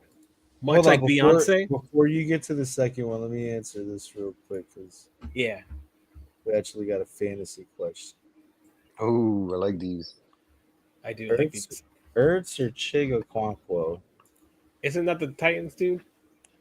Yeah. Yeah, I would pick. I'd pick Ertz. No, Ertz is going up against Atlanta, and Ertz is battling injury. If I'm not mistaken. The other dude's battling being on the Titans, though. No, Chig's solid. They're number one. It's just Chig's very fucking inconsistent.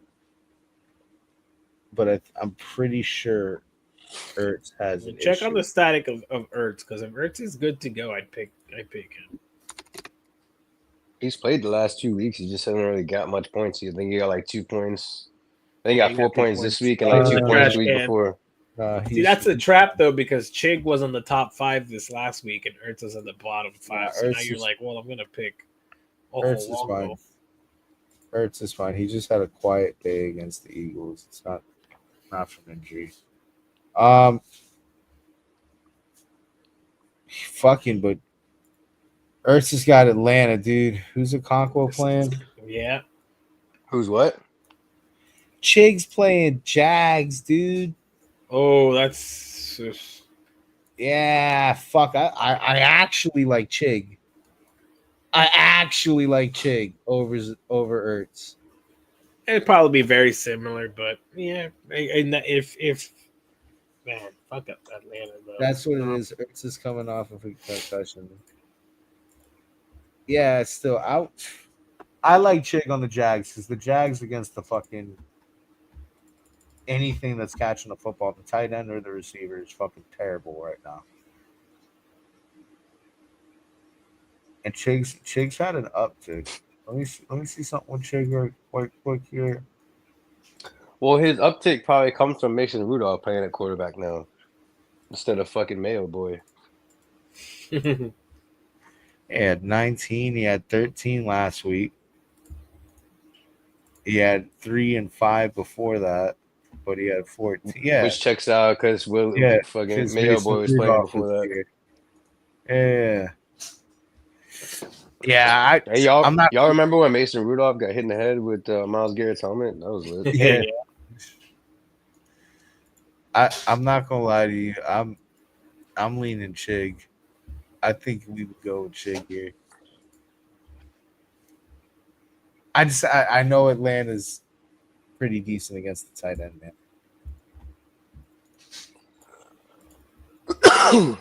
Normally, I would go with Ertz. He's the better tight end. His matchup. Plus, Ertz hasn't been doing all that good coming out of the bye.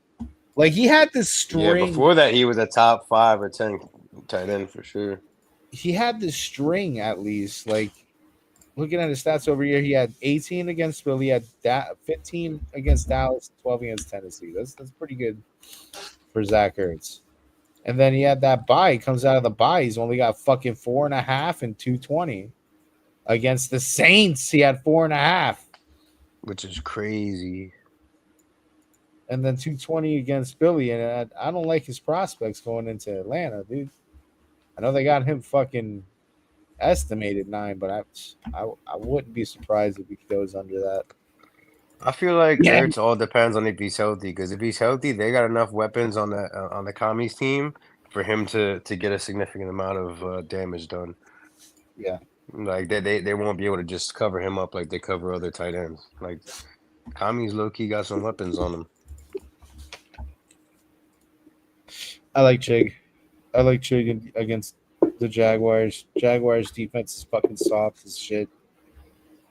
And Chig's gonna eat with Mason Rudolph anyway, so it's a matchup thing. Ertz is a better tight end. Chig's the better matchup this week. Right. Now, as we learn, it's about the matchup, not the player. The game against the Saints is when he got his concussion, so he didn't play the whole game. Yeah. He got a concussion versus Saints? Yeah, that was the injury I thought he had. But he's coming out. And he came back and he came back week 16 and still didn't do shit. So I'm not giving him that pass. I'm going with Chig. Chig's my answer on that one. All right, Charles, what's your second? Real quick, yeah, my second fraud came up as a Christmas special, just like Beyonce. Like if the Mike Tyson fight wasn't enough for a fraud alert, Netflix, you have once again found yourself on the fraud alert list on this program. Oh my God. I just want to say there's no circumstance where what I witnessed today should have happened, and that was Monkey hosting his Netflix stream, and it looked like dog doo-doo because, well, the stream that was coming in from him wasn't the best. Netflix was struggling a little bit with their buffers and their quality today. So what genius idea did we have? You know, being a good paying Netflix subscriber, you don't really think of doing this first, but sometimes circumstance calls for it, and we said, let's pull up what we'd like to call an alternative stream. So we go to our website, non-Netflix associated third-party gray website, and we pull up that stream. Off-label website. Off-label website, you might say. And it looked crisp as hell. HD. Beautiful. Audio quality. All coming from the great place of Canada. America's 51st state. And I just gotta say, Netflix, what the fuck? Like, how is this third party alternative option here providing a better broadcast than what you're giving your paying customers? And that to me, my friends, Netflix, you have once again found yourselves at the front of the week. You shit the bed again.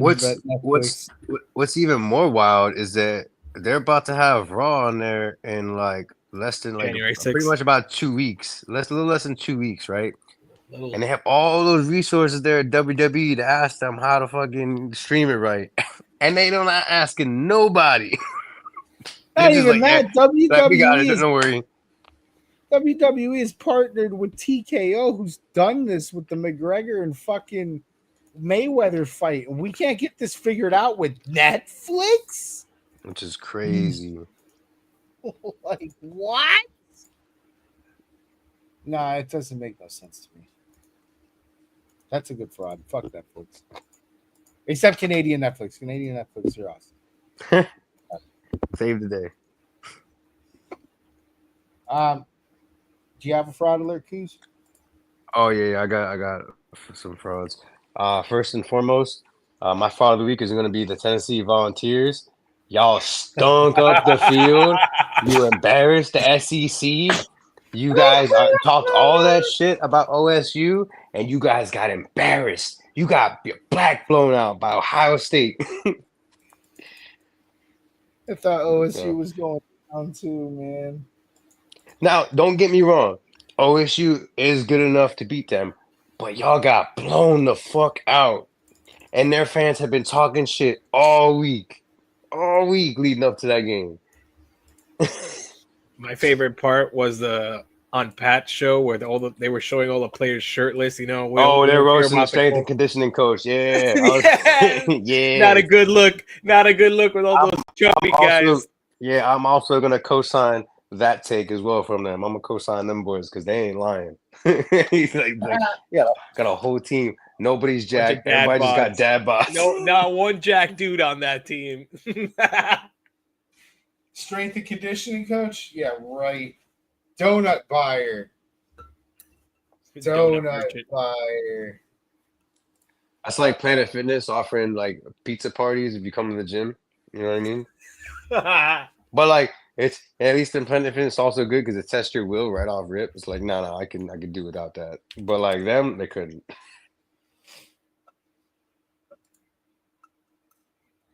Damn OSU, what the fuck? I wanted y'all to lose so bad. I thought for sure they're gonna lose. I didn't think they were gonna lose by much, but I thought Tennessee was at least gonna beat them. But joke's on us because they got mopped by Ohio State. AJ Hawk. AJ Hawk. AJ. The legend. The legend. The legend. Cancer survivor. Or COVID survivor. Whoa. It's Mr. Moss, okay? We've all lost cancer. There's been a lot of misrepresenting. I don't want to add to that. Fuck you. All right, Kuz. Yeah, did you have another fraud or did you die again? No, you died. So I did, but I can't use it because I didn't know that Jalen Hurts got hurt early in the game. I was gonna say the Eagles, but I can't hold that against them. The starting quarterback went down.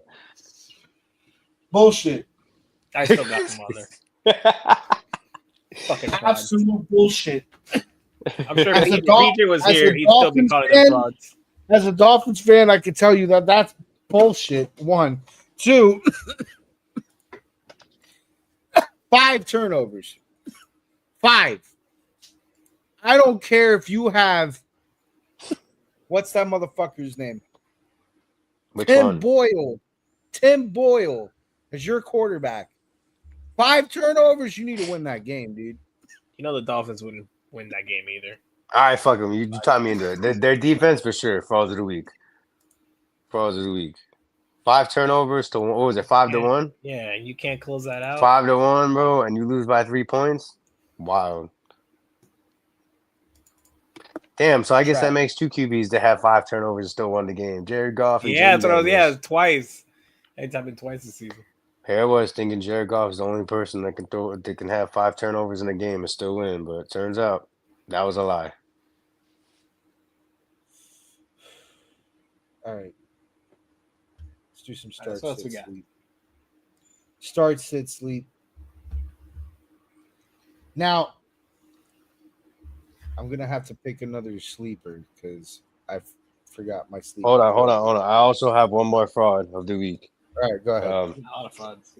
My last fraud of the week. Najee Harris. Nothing happening. Dog shit performance in week 16 or 15. 16. Was it 16 or 15? Yeah, 16 last week. Put him on the bench. This motherfucker got double digits today for no reason. That is the story of Najee Harris. What you just said right there, that is Najee Harris's fantasy career in a nutshell. And Nate, nothing happening. No one home. Might as well put a picture of Aaron Judge next to him because he ain't show up.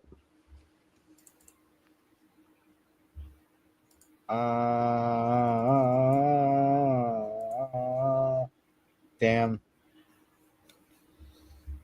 I don't know who I'm gonna pick for my fucking. Okay, so go ahead. You go for it.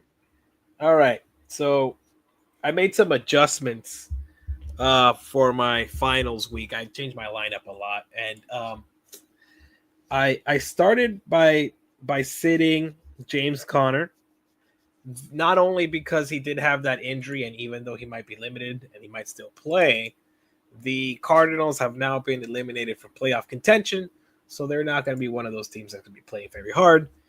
Great season, helped me get to the finals, but I think I'm gonna put you down for that last game. I'm sitting James Conner, not feeling it.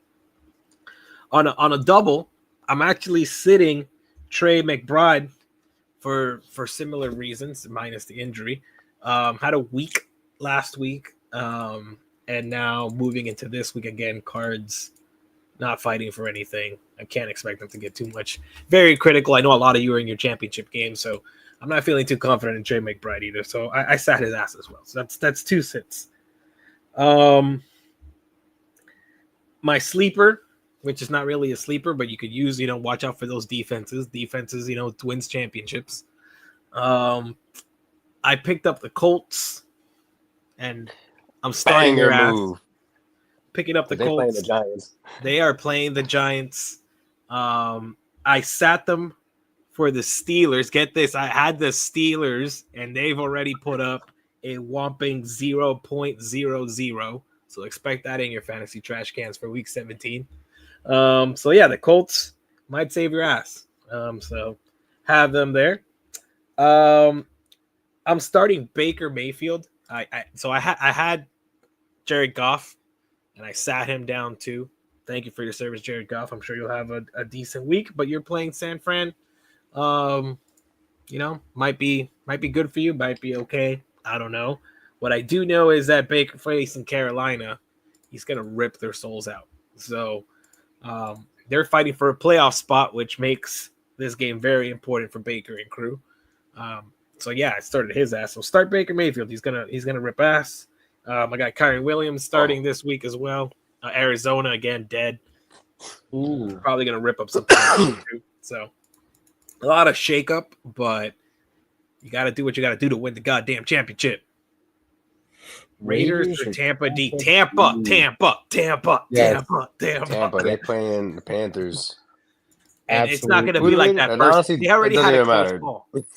They had a close call versus Carolina once. I think they're not going to get caught sleeping again. I think they're going to pound town. Like, get out of here. We're fighting for a playoff spot. Yeah, but Bryce Young is fighting for improvement, trying to show them that, hey, you guys talked all that shit about me. Here I am. What's up? So James Conner is fighting through injury, and the injury status isn't looking good.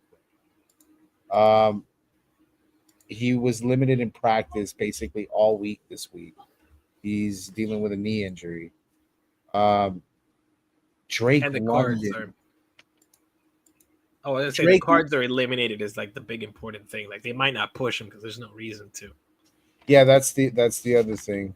The Cardinals not being in the playoff race anymore probably will have an effect on James Conner.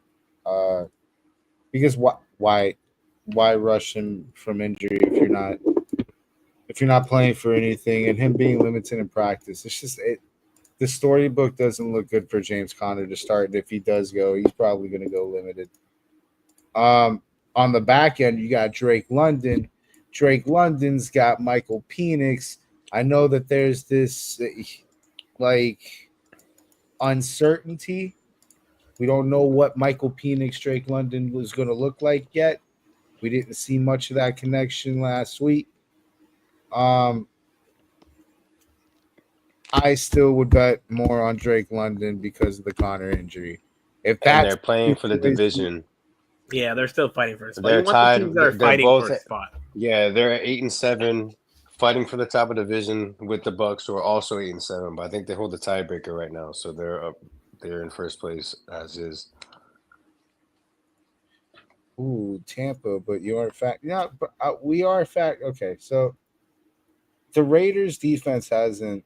It's not just the Bryce Young improvement. The Raiders' defense hasn't given you anything to say that they're anything to start. Anything to give you a boost of confidence that hey, I could start them today. And they do have one the 1 week that you would start that would be this week, though. I would say that they got the Saints this week. So that it is a decent fucking ask right there. It'll probably be very similar. I don't think you can go wrong. Like whatever you pick there, I think you'll be okay. That's crazy. Also depends on if Alvin Kamara is back or not. So if he's not back, you got a chance of starting him. You know what? He brings up a good point though, because the Saints, Because they're down Carr and they were down Kamara last week. So the Saints defense is sus as fuck. Oh, I didn't say start the defense. I'm talking about the Raiders defense. Yeah. If Kamara's not playing, you got a good shot to start the Raiders defense. The Raiders defense. Oh, we are factoring Bryce Young's crazy improvement, but we're also factoring in that the Buccaneers are fighting for first place in the division. And they're playing the Panthers. I don't feel like that game's going to go well on either side of the ball for defenses. Oh, like it's going to be a shootout? I'm almost leaning Raiders now that I'm thinking on it. He's right. I kind of wrote that off. But thinking about that, the way Baker Mayfield's been playing football lately, the way Bryce Young's been playing football in the last few weeks, that game can easily turn into a shootout. And shootouts are not good for defenses. Yeah, fuck, dude.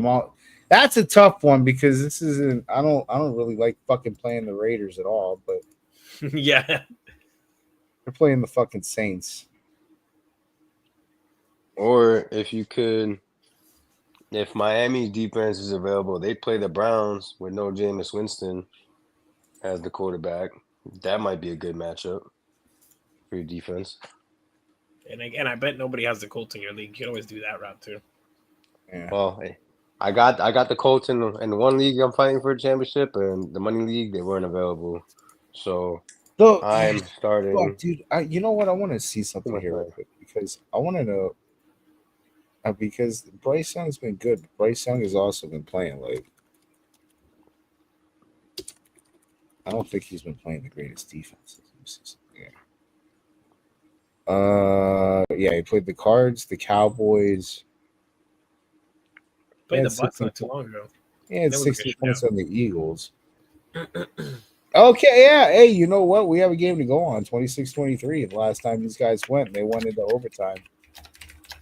What, the Bucks and Panthers? Yeah, Baker threw a ton and 2 interceptions, and Bryce Young threw a ton, and he had 300 yards. So this wasn't very fucking good for the Bucks defense over here. I mean, or you could, which they're most likely available, you could pick up the Jags against the Titans. They scored 8 points versus the Titans last time they played them. Yeah, I wouldn't do that. Also, 2 teams fighting for a top pick, so you never know what's going to happen. They might both try to shit the bed, and nobody might try to win that game. They might be, no, you take it. No, you take it. No, you take it. You know what? My final answer is going to be the Raiders. This is a divisional game. I don't like betting on that. Panthers, Bucks, I don't like betting on that. I don't like putting defenses on that. That's probably going to be a Baker Mayfield, Bryce Young shootout. We want to stay away from that. Since he is concerning. That is concerning, yeah. So don't do Denver D. Seahawks, Colts, and Miami are not available. That's a straight mid-off, though. The Jets. Yeah, the Jags. Yeah. I would stay the whole fuck away from Jags Titans, to be honest. Yeah. Between the two that you gave us, I'd stick with the Raiders. I would stick with the Raiders. The Raiders is probably the fucking move. I don't like divisional games are always fucky, bro. They're always fucky. Stats and records go out the motherfucking window when it comes to division rivalries. And we're not in a fucking week where we can just we gotta be certain about shit, and we're certain. Can't be shit week. Well, we know for sure that they're not gonna have Derek Carr, so that for sure, it's already looking good. All right. Merry Christmas, boss. Thanks for tuning in. Definitely drop in anytime you guys want to drop in questions. We have no problems with that. Yeah, we just out here talking shit to the ones that'll listen. You feel me? So, Where was I on start, sit, sleep? Start. I'm starting Geno Smith. He's facing the Bears this week. Okay. Oh, I kind of like that matchup. Yes. You know, the advice I would have given this advice would have been a lot harder to have given in the beginning of the year. The defense for Chicago actually did good in the beginning of the year.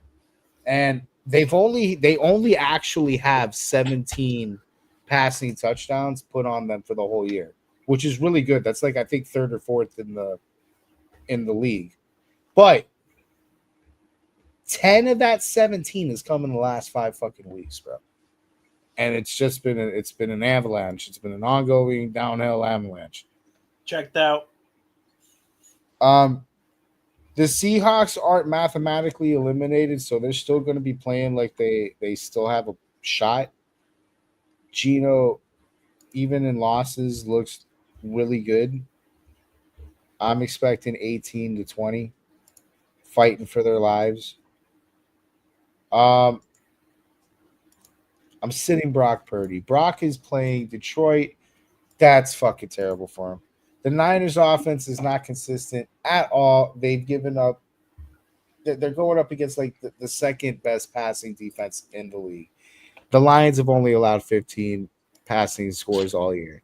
Oh, The also, Lions are actually playing good deep. I gotta make a point here while we talk about the 49ers. They have been eliminated from the playoffs, so keep that in mind when you're playing any 49er players. Yeah. So who we trusting on the Niners? Isaac Guerrero might come back. He's at this point, I don't trust any of the running backs. You never know who's going to be back there.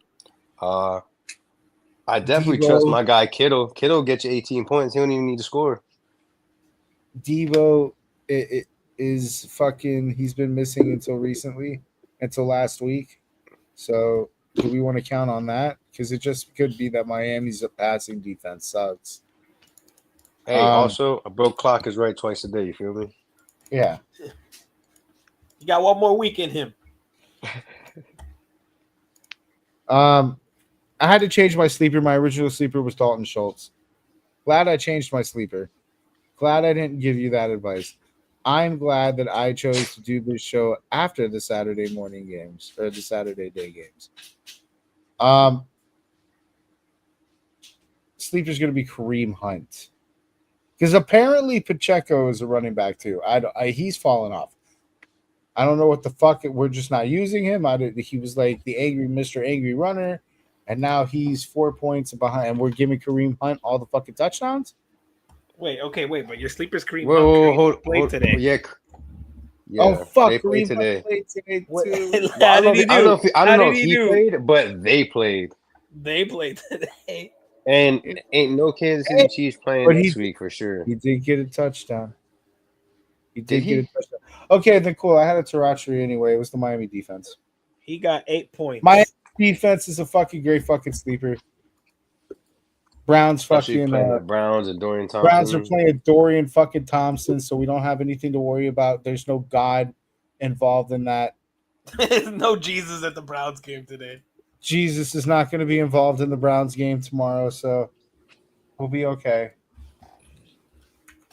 Dolphins defense is not, so that was going to be my Tarachery sleeper anyway. So, I totally fucking forgot the Chiefs played today.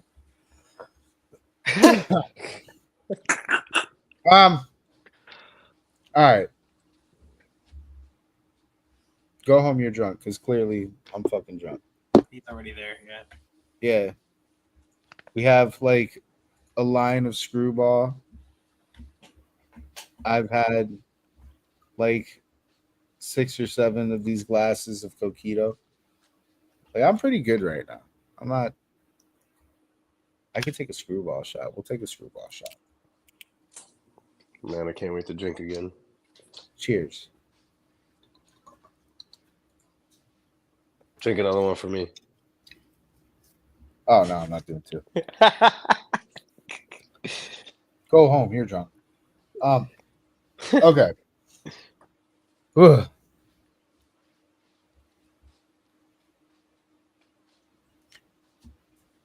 I'm gonna ask a question Tell me if you heard this one before. Okay. When a stronger opponent overlooks a weaker opponent, and the weaker opponent overcomes adversity, potentially winning the game, this especially happens when the stronger team is on their home turf and their fans behind their backs. What is this? A trap game. Okay. It's called Aaron Rodgers beating the Bills. Oh my God! Okay, so we were close, right? It has nothing to do with Aaron Rodgers and everything to do with the Jets are eliminated from the playoffs, and this is usually when we start winning games because we don't need to win them. So Is that what it was? Is that your drunk take? Wait. So we were close, right? We were close. The Pats almost got them. The Pats were almost there. I was almost right. Damn. I almost did it. I almost did this.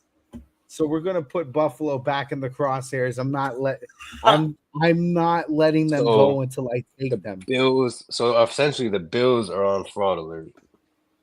No, go home. The Jets. The go home. You're drunk. The Jets are an even bigger trap than the Patriots. They are. This team is fucking egregiously bad in New Jersey. We are going to need some ayahuasca in the Long Islands to get this shit done. But we're getting it done. We're going to make this work. It can be done. With the Chiefs and Bills competing for the number 1 seed, this is the perfect time for the Bills to Hold up. Pump the brakes. I'm about to stop you right there. The Chiefs locked up the number 1 seed today. Oh, yeah, that's right. Even better. But they're trying to lock up the number 2 seed. No, that's right. Even fucking better. They have to fucking play for position on a shittier team. This works even better for my narrative. They're going to fuck this up. They're going to fuck this up. And this is the perfect time for the Jets to ruin it. This is what we've been waiting for. We've been losing all the games just to win these last 2 games. That mean absolutely nothing now. This is what we've been waiting for. This is what we've been preparing all season for. To win these last 2 games, go out, give us just enough to where they keep Rodgers on that significant pay cut, and then we start the cycle all over again next year. It's gonna be great. Significant pay cut. It's gonna be great. They just may crash their 5 more years of darkness for you guys. I mean, he's already said he's gonna take a significant pay cut. Whatever that is, I don't fucking know. But in my personal opinion, if it doesn't get us out from the 49 mil that would be dead cap next year, or the 63 mil that would be back the year after that, I don't want him back. Let me eat the 49 mil next season. Let's be done with it. Fuck it. But if he gets that number down to where we got him for 1 more year and we can kind of move away from that money and it won't hit us in dead cap, I'm down for 1 more year. What's 1 more year gonna hurt? Aaron Rodgers for the vet minimum. Be about it. Yeah, you know what? You suck so bad, bro. Come prove it on a vet min. Come prove yourself on a vet min, my boy. Double or nothing. Let's go. You got big nuts? Put them on the line. He owes it to the fucking Devontae Adams, if anything.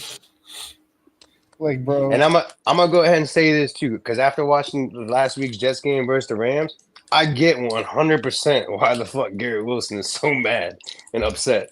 Because there were times throughout that game I forgot he was even playing. That's how little they looked to him. He got 7 targets, but like most of those came in the 4th quarter. He was just out there doing cardio most of the game. The Debo special. Yeah. Except Debo does get the ball. He just drops it. Like, imagine though, because it feels like, okay, has anybody seen the Ayahuasca Chronicles or whatever the fuck? I cannot wait. I have to catch up on that. Yeah, I haven't seen it. I have not watched it yet, but I seen the little clip where he thought he was a butterfly or caterpillar flying. I'm just trying to figure out if that was before or after he shit himself, because that's usually what happens on ayahuasca, apparently. That guy seems like the type of person to bring like 7-8 people into a fucking city that smells like rat piss. New Jersey? and then I was gonna say Pennsylvania, but all right.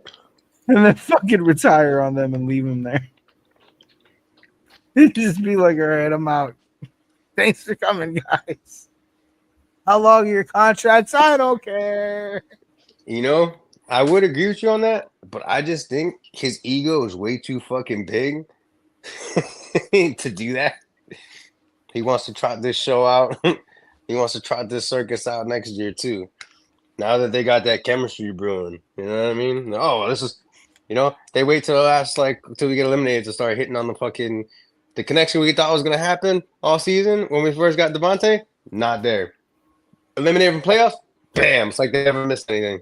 Never lost a step. Devontae back in the leaderboards. Yeah. From the fucking dead. I almost forgot he played in football.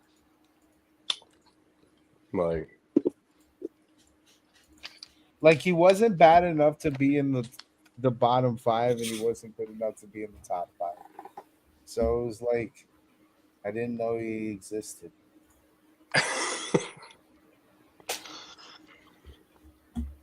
Anyway, sorry, Charles. Who should go home? You drunk?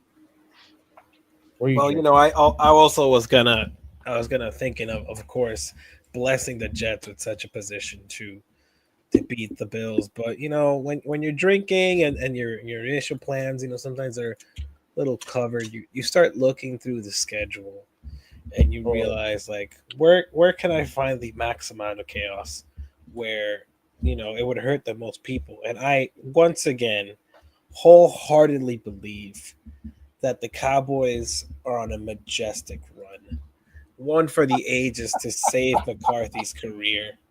And that starts with destroying. I'm not saying they're going to beat the Eagles. No, they're going to whoop the Eagles.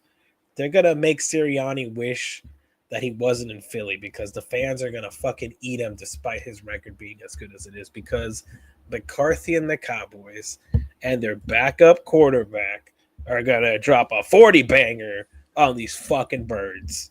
40 Holy fucking shit. banger.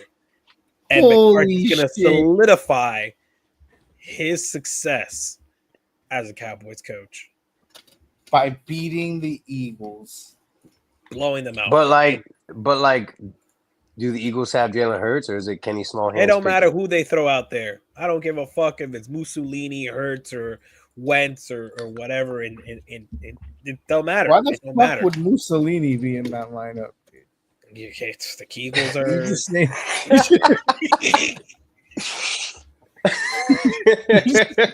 you just named like 2 football players and a dead dictator. Like, what's going on?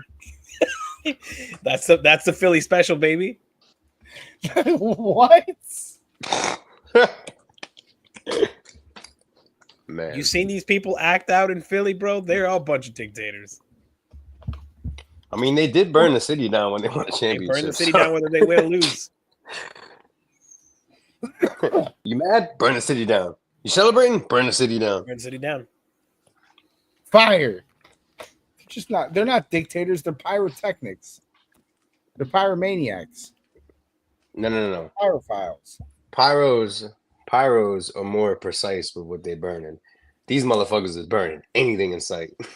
So arsonists. Yeah, that's more like it. Yeah. Pyros are professionals. Arsonists are just menaces. And that's what they are. Fucking arson. All right. Kuz, you have a drink? You're drinking? What do you? I am actually not drinking, but I will give you my go home drunk take. Okay. Charles, by the way, that one's potent, dude. Short and sweet, baby. Short and sweet. Cowboys, McCarthy, all the way, baby. All right, so hear me out, right? I think the Eagles win this week. And you know how right before Sirianni came in here, the Eagles decided they were out of the playoffs and they decided to try fucking Nate Sudfeld after having all season to try him out, and they fucked the Giants out of a playoff spot. And he said he would never do that, which he won't. But he didn't say that he wouldn't make the playoffs and lose to the Giants on purpose to fuck them out of draft positioning. And also, just because these are the games we normally win when they don't matter and they kind of hurt us more, I'm gonna pick the Jets to go on a 2-game winning streak. just to fuck the season up. Fuck the Bills that are the number 2 seed. Whoa. If the Dolphins have any chances, fuck them. You know what I mean? Hey, this is a go home you're drunk take, no? Yeah, now so I don't hear no argument. Dude, no, you had like a very digestible drink, and then you just threw a bunch of fire water in there. Like, whoa. I mean, I told you I was drinking tea, bro. I'm fancy over here. This is like, whoa. That went from strawberry daiquiri to fuck you up real fast. We call it moonshine. Yeah. And the common thing with moonshine is 1 shot, you're buzzed, 2 shots, you're drunk, 3 shots, you're blacked out. Don't matter who you are. That's law. That's, you know what? That was my rule for. You remember Fat Tuesdays? Oh, yeah. Hell yeah, dude. I love Fat Tuesdays. I missed the fuck out of that place. So I was a regular at the Fat Tuesdays in Fort Lauderdale, and I had this rule because I had learned it the hard way. Oh, I like the red octanes. Yeah. Which is apparently their strongest drink. I couldn't tell because I drank them too fast. Or did they come in the small cups? Because that's what always gets me. No, they came in like a regular, like I guess 16-ounce cup. It was nice. A respectable cup, okay. So the rule was don't go over 3 because if you won't remember anything after the 3rd. Sounds like this rule came from experience. Yeah, we learned this because like there was we would go there for a few nights and we would hang out, and I would only have a couple, and the couple would do me because I would be like, yeah, and I would spend like $100 on the jukebox, play some nice rock tunes. Everybody had a good night. The bartenders loved it. It was cool. So there was this one night. Yes, there was this one night that we went there, and I was like already feeling like we pre-gamed. So I get there, and the bartenders at this point know me. So they're like, hey, that's the guy who plays all the cool music that we like. Yay! So when I was sat at my table, I was sat with a cup full of tubes of Fireball shots. That was how I started my night. Didn't even buy these things. These things were planted on my table. Man, set you up for the wet up. Yep. So after that, $100 went into the jukebox, and we spent another $100 in drinks, and then another $100 in drinks, and then another $100 in drinks, and another $100 in the jukebox. And then at some point, we realized I was on like my 6th red octane, and they had figured that out because I had invited all of my friends to this bar. The music went from like rock to Deadmau5, and I was playing a paper rock scissors. I had a paper rock scissors tournament with the entire bar of a bunch of people that I did not know, on top of all of my friends too. Did you and win? then after, I don't know. All this had to be told to me because I don't remember none of it. I had yelled at a cop that didn't know I was yelling at him. I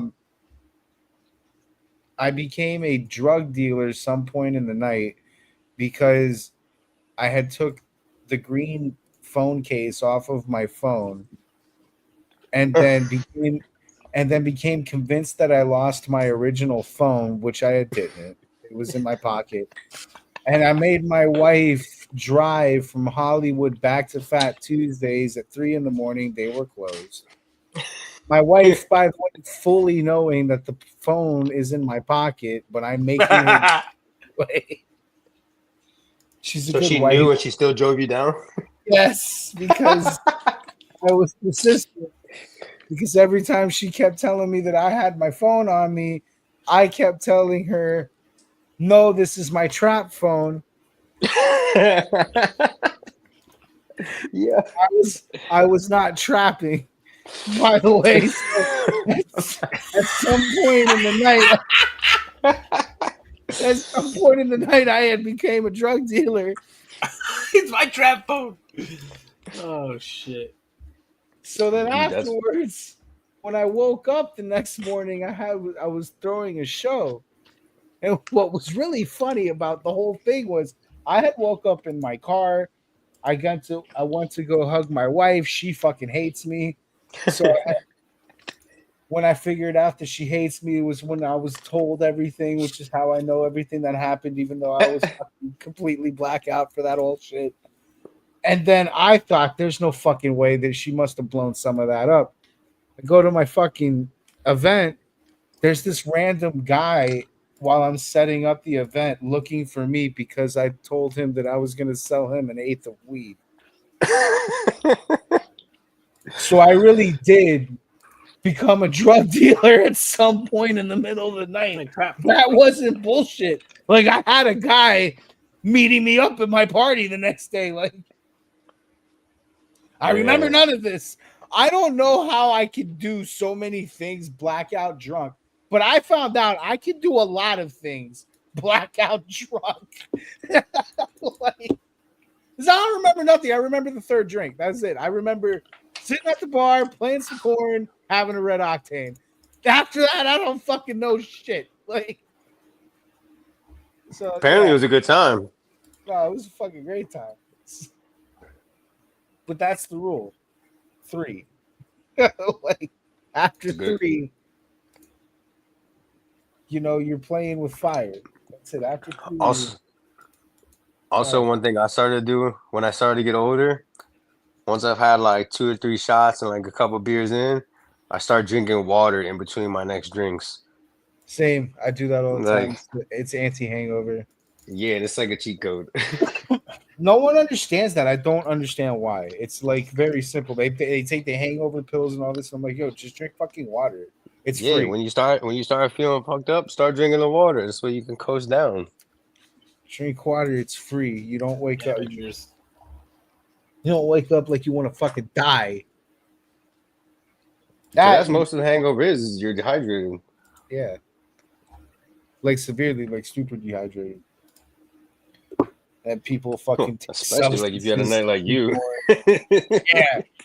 Well, no, that was a hangover, like a super hangover. Because like the funny thing was, like, she told me that whole story, which took like 20 minutes to tell me. And the moment she was done, I was like, I gotta go throw up. The moment she was done, like, I couldn't even get in a I'm sorry before I had to throw up.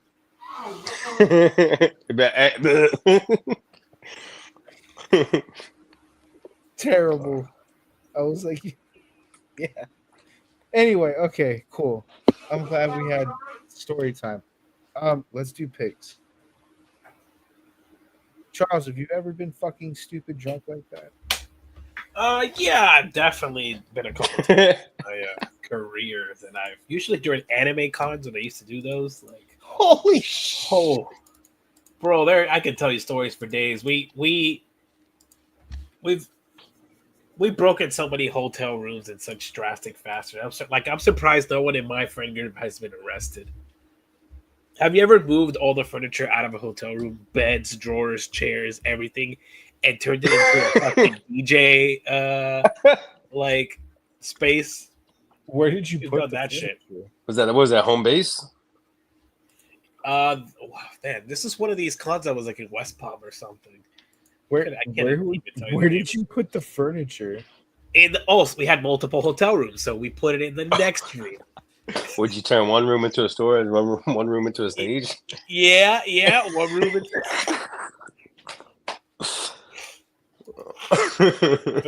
official on fucking party room, dude. God, fucking. And then how do you get away with that? I don't know. That's the craziest part. I just don't know. I don't know. It was why, man, what was this con? It was like known as the party con too. Was it party con? No, it was like Hongmat maybe. I don't know. I don't remember. SuperCon. I'm sure if I asked Giovanni, he'd be able to tell you. Nah, SuperCon wasn't that cool. Nah, SuperCon wasn't ever lit like that. MegaCon. Although Shaka oh my Khan? god, we've gotten away with some bullshit. Before it got all corporate and like back in the day, whew, that was another shit show. Was it Shaka Khan? Shaka Khan. So we made a big mistake in pick'ems today. It was a pickups mistake. Oh, whoa! I don't speak LA French. buddy. I don't speak French. Don't conclude me in no we. We. Yeah, he didn't. But most of the competing people that matter, okay? People that matter. So we all figured out at about halftime of the Kansas City game that we didn't make our Saturday picks. So I would like to take this time, because PJ's fraudulent and probably went to sleep, so he's not joining tonight, to let it be known on record that we will record and then put to him later in a nice packaged clip with captions to let him know that Vivian thought to pick the Chiefs and he didn't. He did not pick, or he didn't pick them. No, Vivian remembered to pick the Chiefs. Yeah, none of us did our picks. PJ didn't pick it all. Fraud alert, PJ. Whoa. Chiefs fan? Yeah, right. Tribal chief? No way. Got your tribal chief if you ain't around to pick your team. Dude, he's losing all his gold. He's losing the belt. He's gonna have to give that shit to like Connor or Brendan. I don't know what's gonna hurt worse, by the way, because he has to either give it to Brendan, who's going to fucking kill him all season long, or he has to give it to Connor, which auto drafted his team. Oh my god! What the fuck? Connor basically picked a Jalen Hurts, lost connection to his internet, and couldn't get it back. So he auto drafted his team. Or not Jalen Hurts, he picked Jaden Daniels. And then auto drafted the rest of his team. I think he picked like one other person before Jaden Daniels. So Jaden Daniels wasn't his first pick. But that like most people drafted Jaden Daniels at the end or picked him up on free agency. No, he picked him early. Connor is that's brave. But Connor fucking the majority of his team is auto drafted. So I don't know what's funnier. I think that outcome may be funnier because Connor has to run the gauntlet. He has to go through Brendan to get to that belt. And he's already went through PJ, I think. Who eliminated PJ? I don't know. I didn't know what I think. Hold on. We didn't have our. We need the stats. We need the stats. We didn't have a fantasy minute anyway, so we could show us the fantasy facts. Fantasy minute. Show us the fantasy facts. Oh, let's bring this over here. We're talking about Joe Hendry. No, we're talking about main league. League of Champions, the one that we all sucked in. Yeah, once my team laid it down. Oh no, Connor did something even cooler.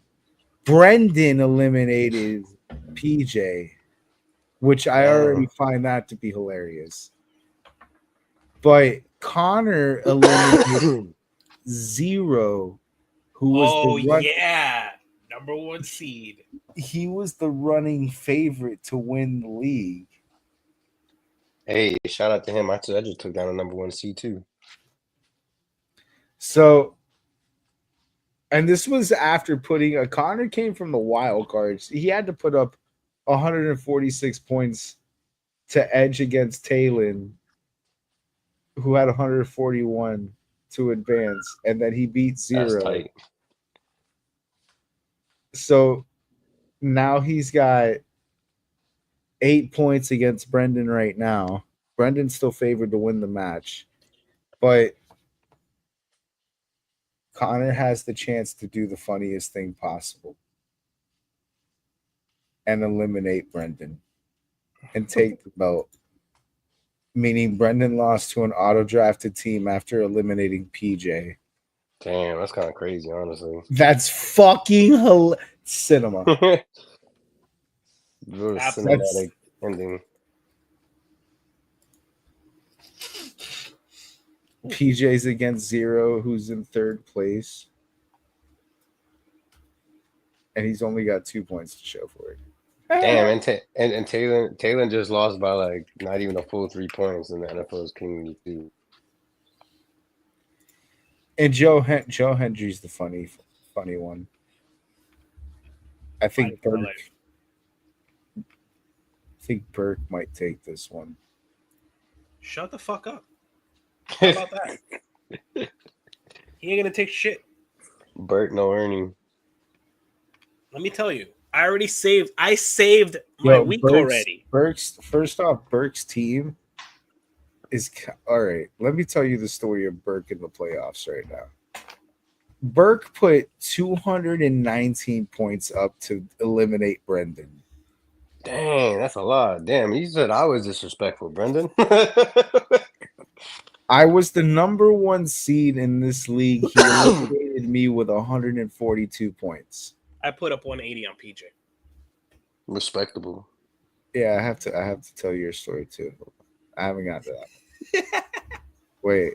So Turk came in here after beating me with 142 points. Right? PJ's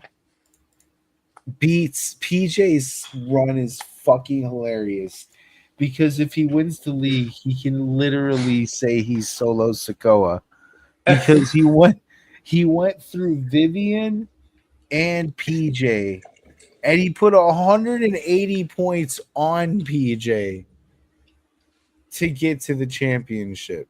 Where and who did this? Julie right now, baby. Yeah, the overthrown tribal chief. Okay. Respectable. The soon-to-be new tribal chief. Damn, I guess he's coming for that throne back. Hear Solo's music in the background. Gotta give him the Ulafala.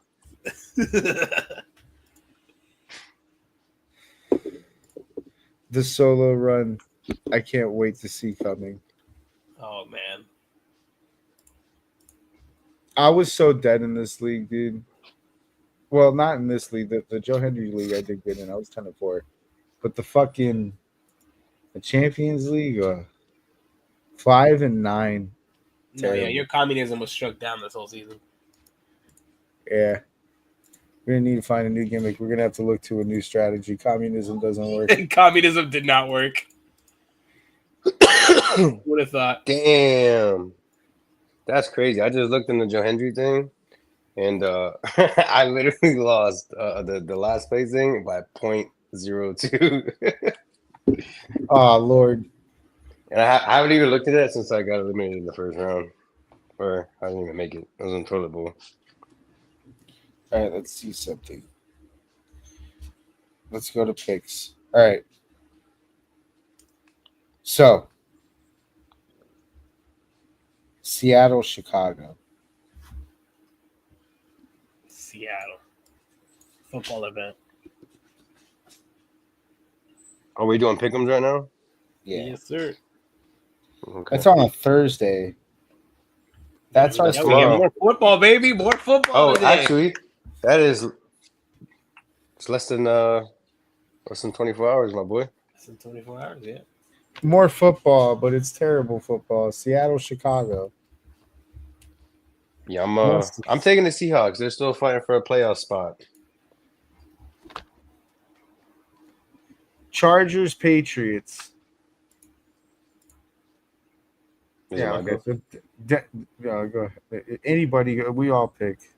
Okay, I'm gonna go with the Chargers. They also are fighting for a playoff spot, but I think the Patriots are gonna make things interesting. Yeah, and it is in Foxborough, so might be a snow game. Can I answer that? I don't know. About everything else is snowing right now, so I figured that's got to be snowing, right? Overcast clouds, 33 degrees. Their forecast. So if it rains, it will be snowing. Denver, Cincinnati. Give me the Bengals, bro. Yeah, I'm also taking the Bengals because it's gonna be a shootout, bro, and I don't think you want to get into a shootout with the Bengals. So I don't think there'll be defense being played this game. Yeah, I'm also taking the Bengals. I guess I'll go with the consensus. Poor Pats or Dan.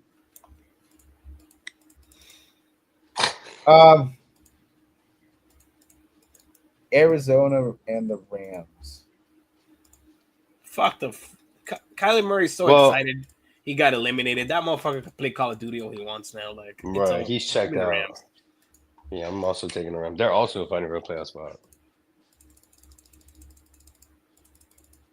Okay. In Orchard Park. The Jets and Buffalo. I was just like a automatic me first thing. All right, well, you already know what I'm about to do. I'm taking the Jets. This is that time where we win meaningless games. I'm going with the Jets in this one, even in Buffalo. This is the time of year we win games we have no business winning, and we're about to play spoiler for the Bills. Wow, man. I'm gonna pick the Bills. I don't think the Bills are the Dolphins, and they will beat the Jets. That's a dick move. Tennessee Jaguars. This is not an easy one to pick. Yeah, this is kind of a shit show. Ultimate shit show. I'm gonna go with the home team. Clanton. Who's the home team? I'm gonna pick the Titans. Jags. A little bit more faith in them. Raiders Saints. Hold up, I ain't another shit show, but the Saints are so dog shit. I ain't get my pick. I'm going with the Jags. All right. Yeah, Jags are the home team. Vegas Saints. Antonio Pierce has already said it, and this team is not playing the tank. The Saints are dookie right now. They don't have Derek Carr. They might not have Alvin Kamara. I'm going with the Raiders. Yeah, give me the Raiders. Farva and the Raiders with an extra large Farva. Oh, Indy and the Giants. Okay. Give me Indy all day, baby. Dallas, Philly. I'm going with the Eagles on this one. I do think it will be a competitive game. I don't think it'll be a blowout for either side, though. Okay. Carolina, Tampa Bay. I'm going with Baker, Big Nuts, Mayfield. Yes, sir. He makes football fun to watch. Right. No Jesus, no problem. Dolphins, Cleveland. Yeah, there's an easy one for the Dolphins to. Yeah, Jameis is not playing, so like the Browns definitely don't even have like a chance, even like a sliver of hope. I'm going with the Dolphins as well. And the Dolphins need to win. And the Dolphins need to win every game to even have a chance to make it. And they still might not make it. No, they ain't gonna make it. They're gonna lose to the Jets. Of course, I've called it already. I've been calling it. It's classic. Because if the Jets don't win these last two games, then it's not the same old Jets because we learned how to lose. We embrace the loss. We learned how to lose for the draft pick. There is no favorite for this game. On what? Oh, yeah, there's not. Oh, it's 50-50. Oh, actually, I'm pretty sure. I'll tell you for my pick'ems. It's probably a sports betting favorite. I think it's like a 1.5. Hold on, I'll tell you right now because I pay the pick'em thing.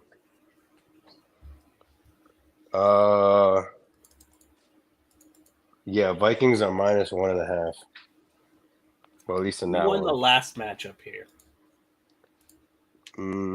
That's a damn good. It's a good question. Hold on. This is in Minnesota.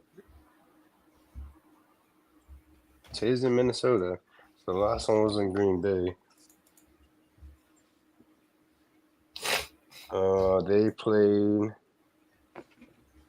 played in week 4.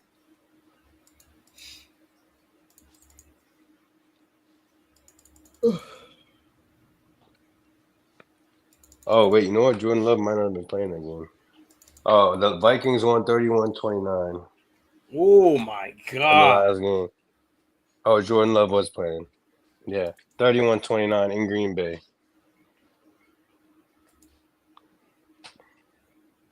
That's probably why it's only 1.5 points driven. I'm picking the Vikings. Yeah, I'm I almost also wanna going to pick the Vikings. I almost want to pick Green Bay only because this is probably the only chance I'm gonna have to like even try catching up to. Hey, you could also break the curse of Vikings possibly losing because we all picked them. So go ahead and do that.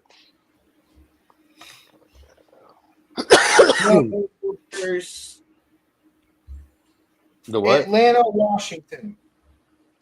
Atlanta, Washington. You know what's crazy? Atlanta is still fighting for a playoff spot. And I think this is where they lose it. And you know what?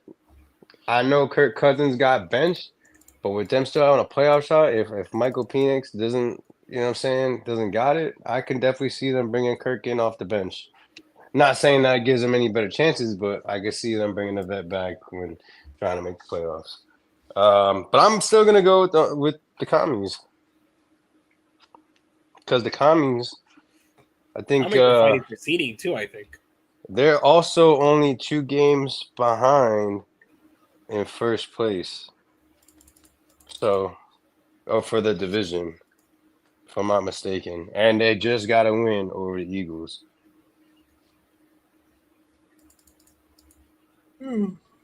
Detroit, San Francisco. Yeah, I don't I'm care going. how bad Detroit's defense is. I'm gonna go ahead and go with my team for the rest of the season, which is the Detroit Lions, Motor City Dan, Big Dick Dan. So I'm gonna go out on a limb here. It is late in the season.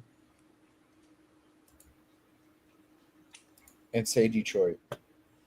Well, yeah, because here's the thing, right? I think it's Detroit, Minnesota. Hold on, let me go by conference. Detroit and Minnesota are both at 13-2. The Eagles are at 12-3. Green Bay is at 11-4. And Washington's at 10-5. So everybody, all those guys are within striking distance. Well, at least the top 4 within striking distance of the 1 seed. The Lions and Minnesota, Eagles and Packers. Not Packers. Lions, Vikings, and Eagles are all within striking distance of the number 1 seed in the NFC. So I'm gonna go with the Lions. All right. We did it, guys. What a show. Woo. Brendan, you're a fraud. PJ, you're a fraud. Fuck y'all. Fraud alert. A lot of frauds. Super frauds.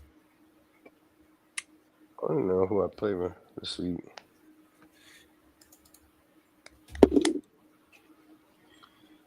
We started the show late, but we still got it done pretty much the time we always get it done. Good job.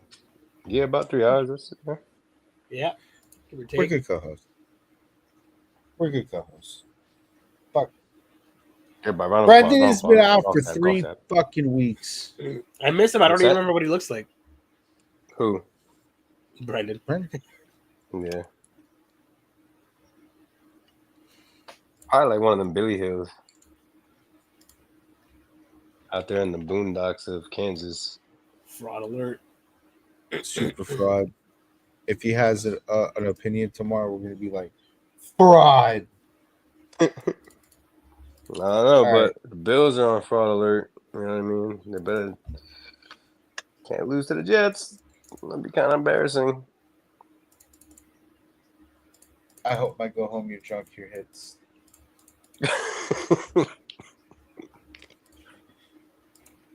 All right, we're ending it here. It's time.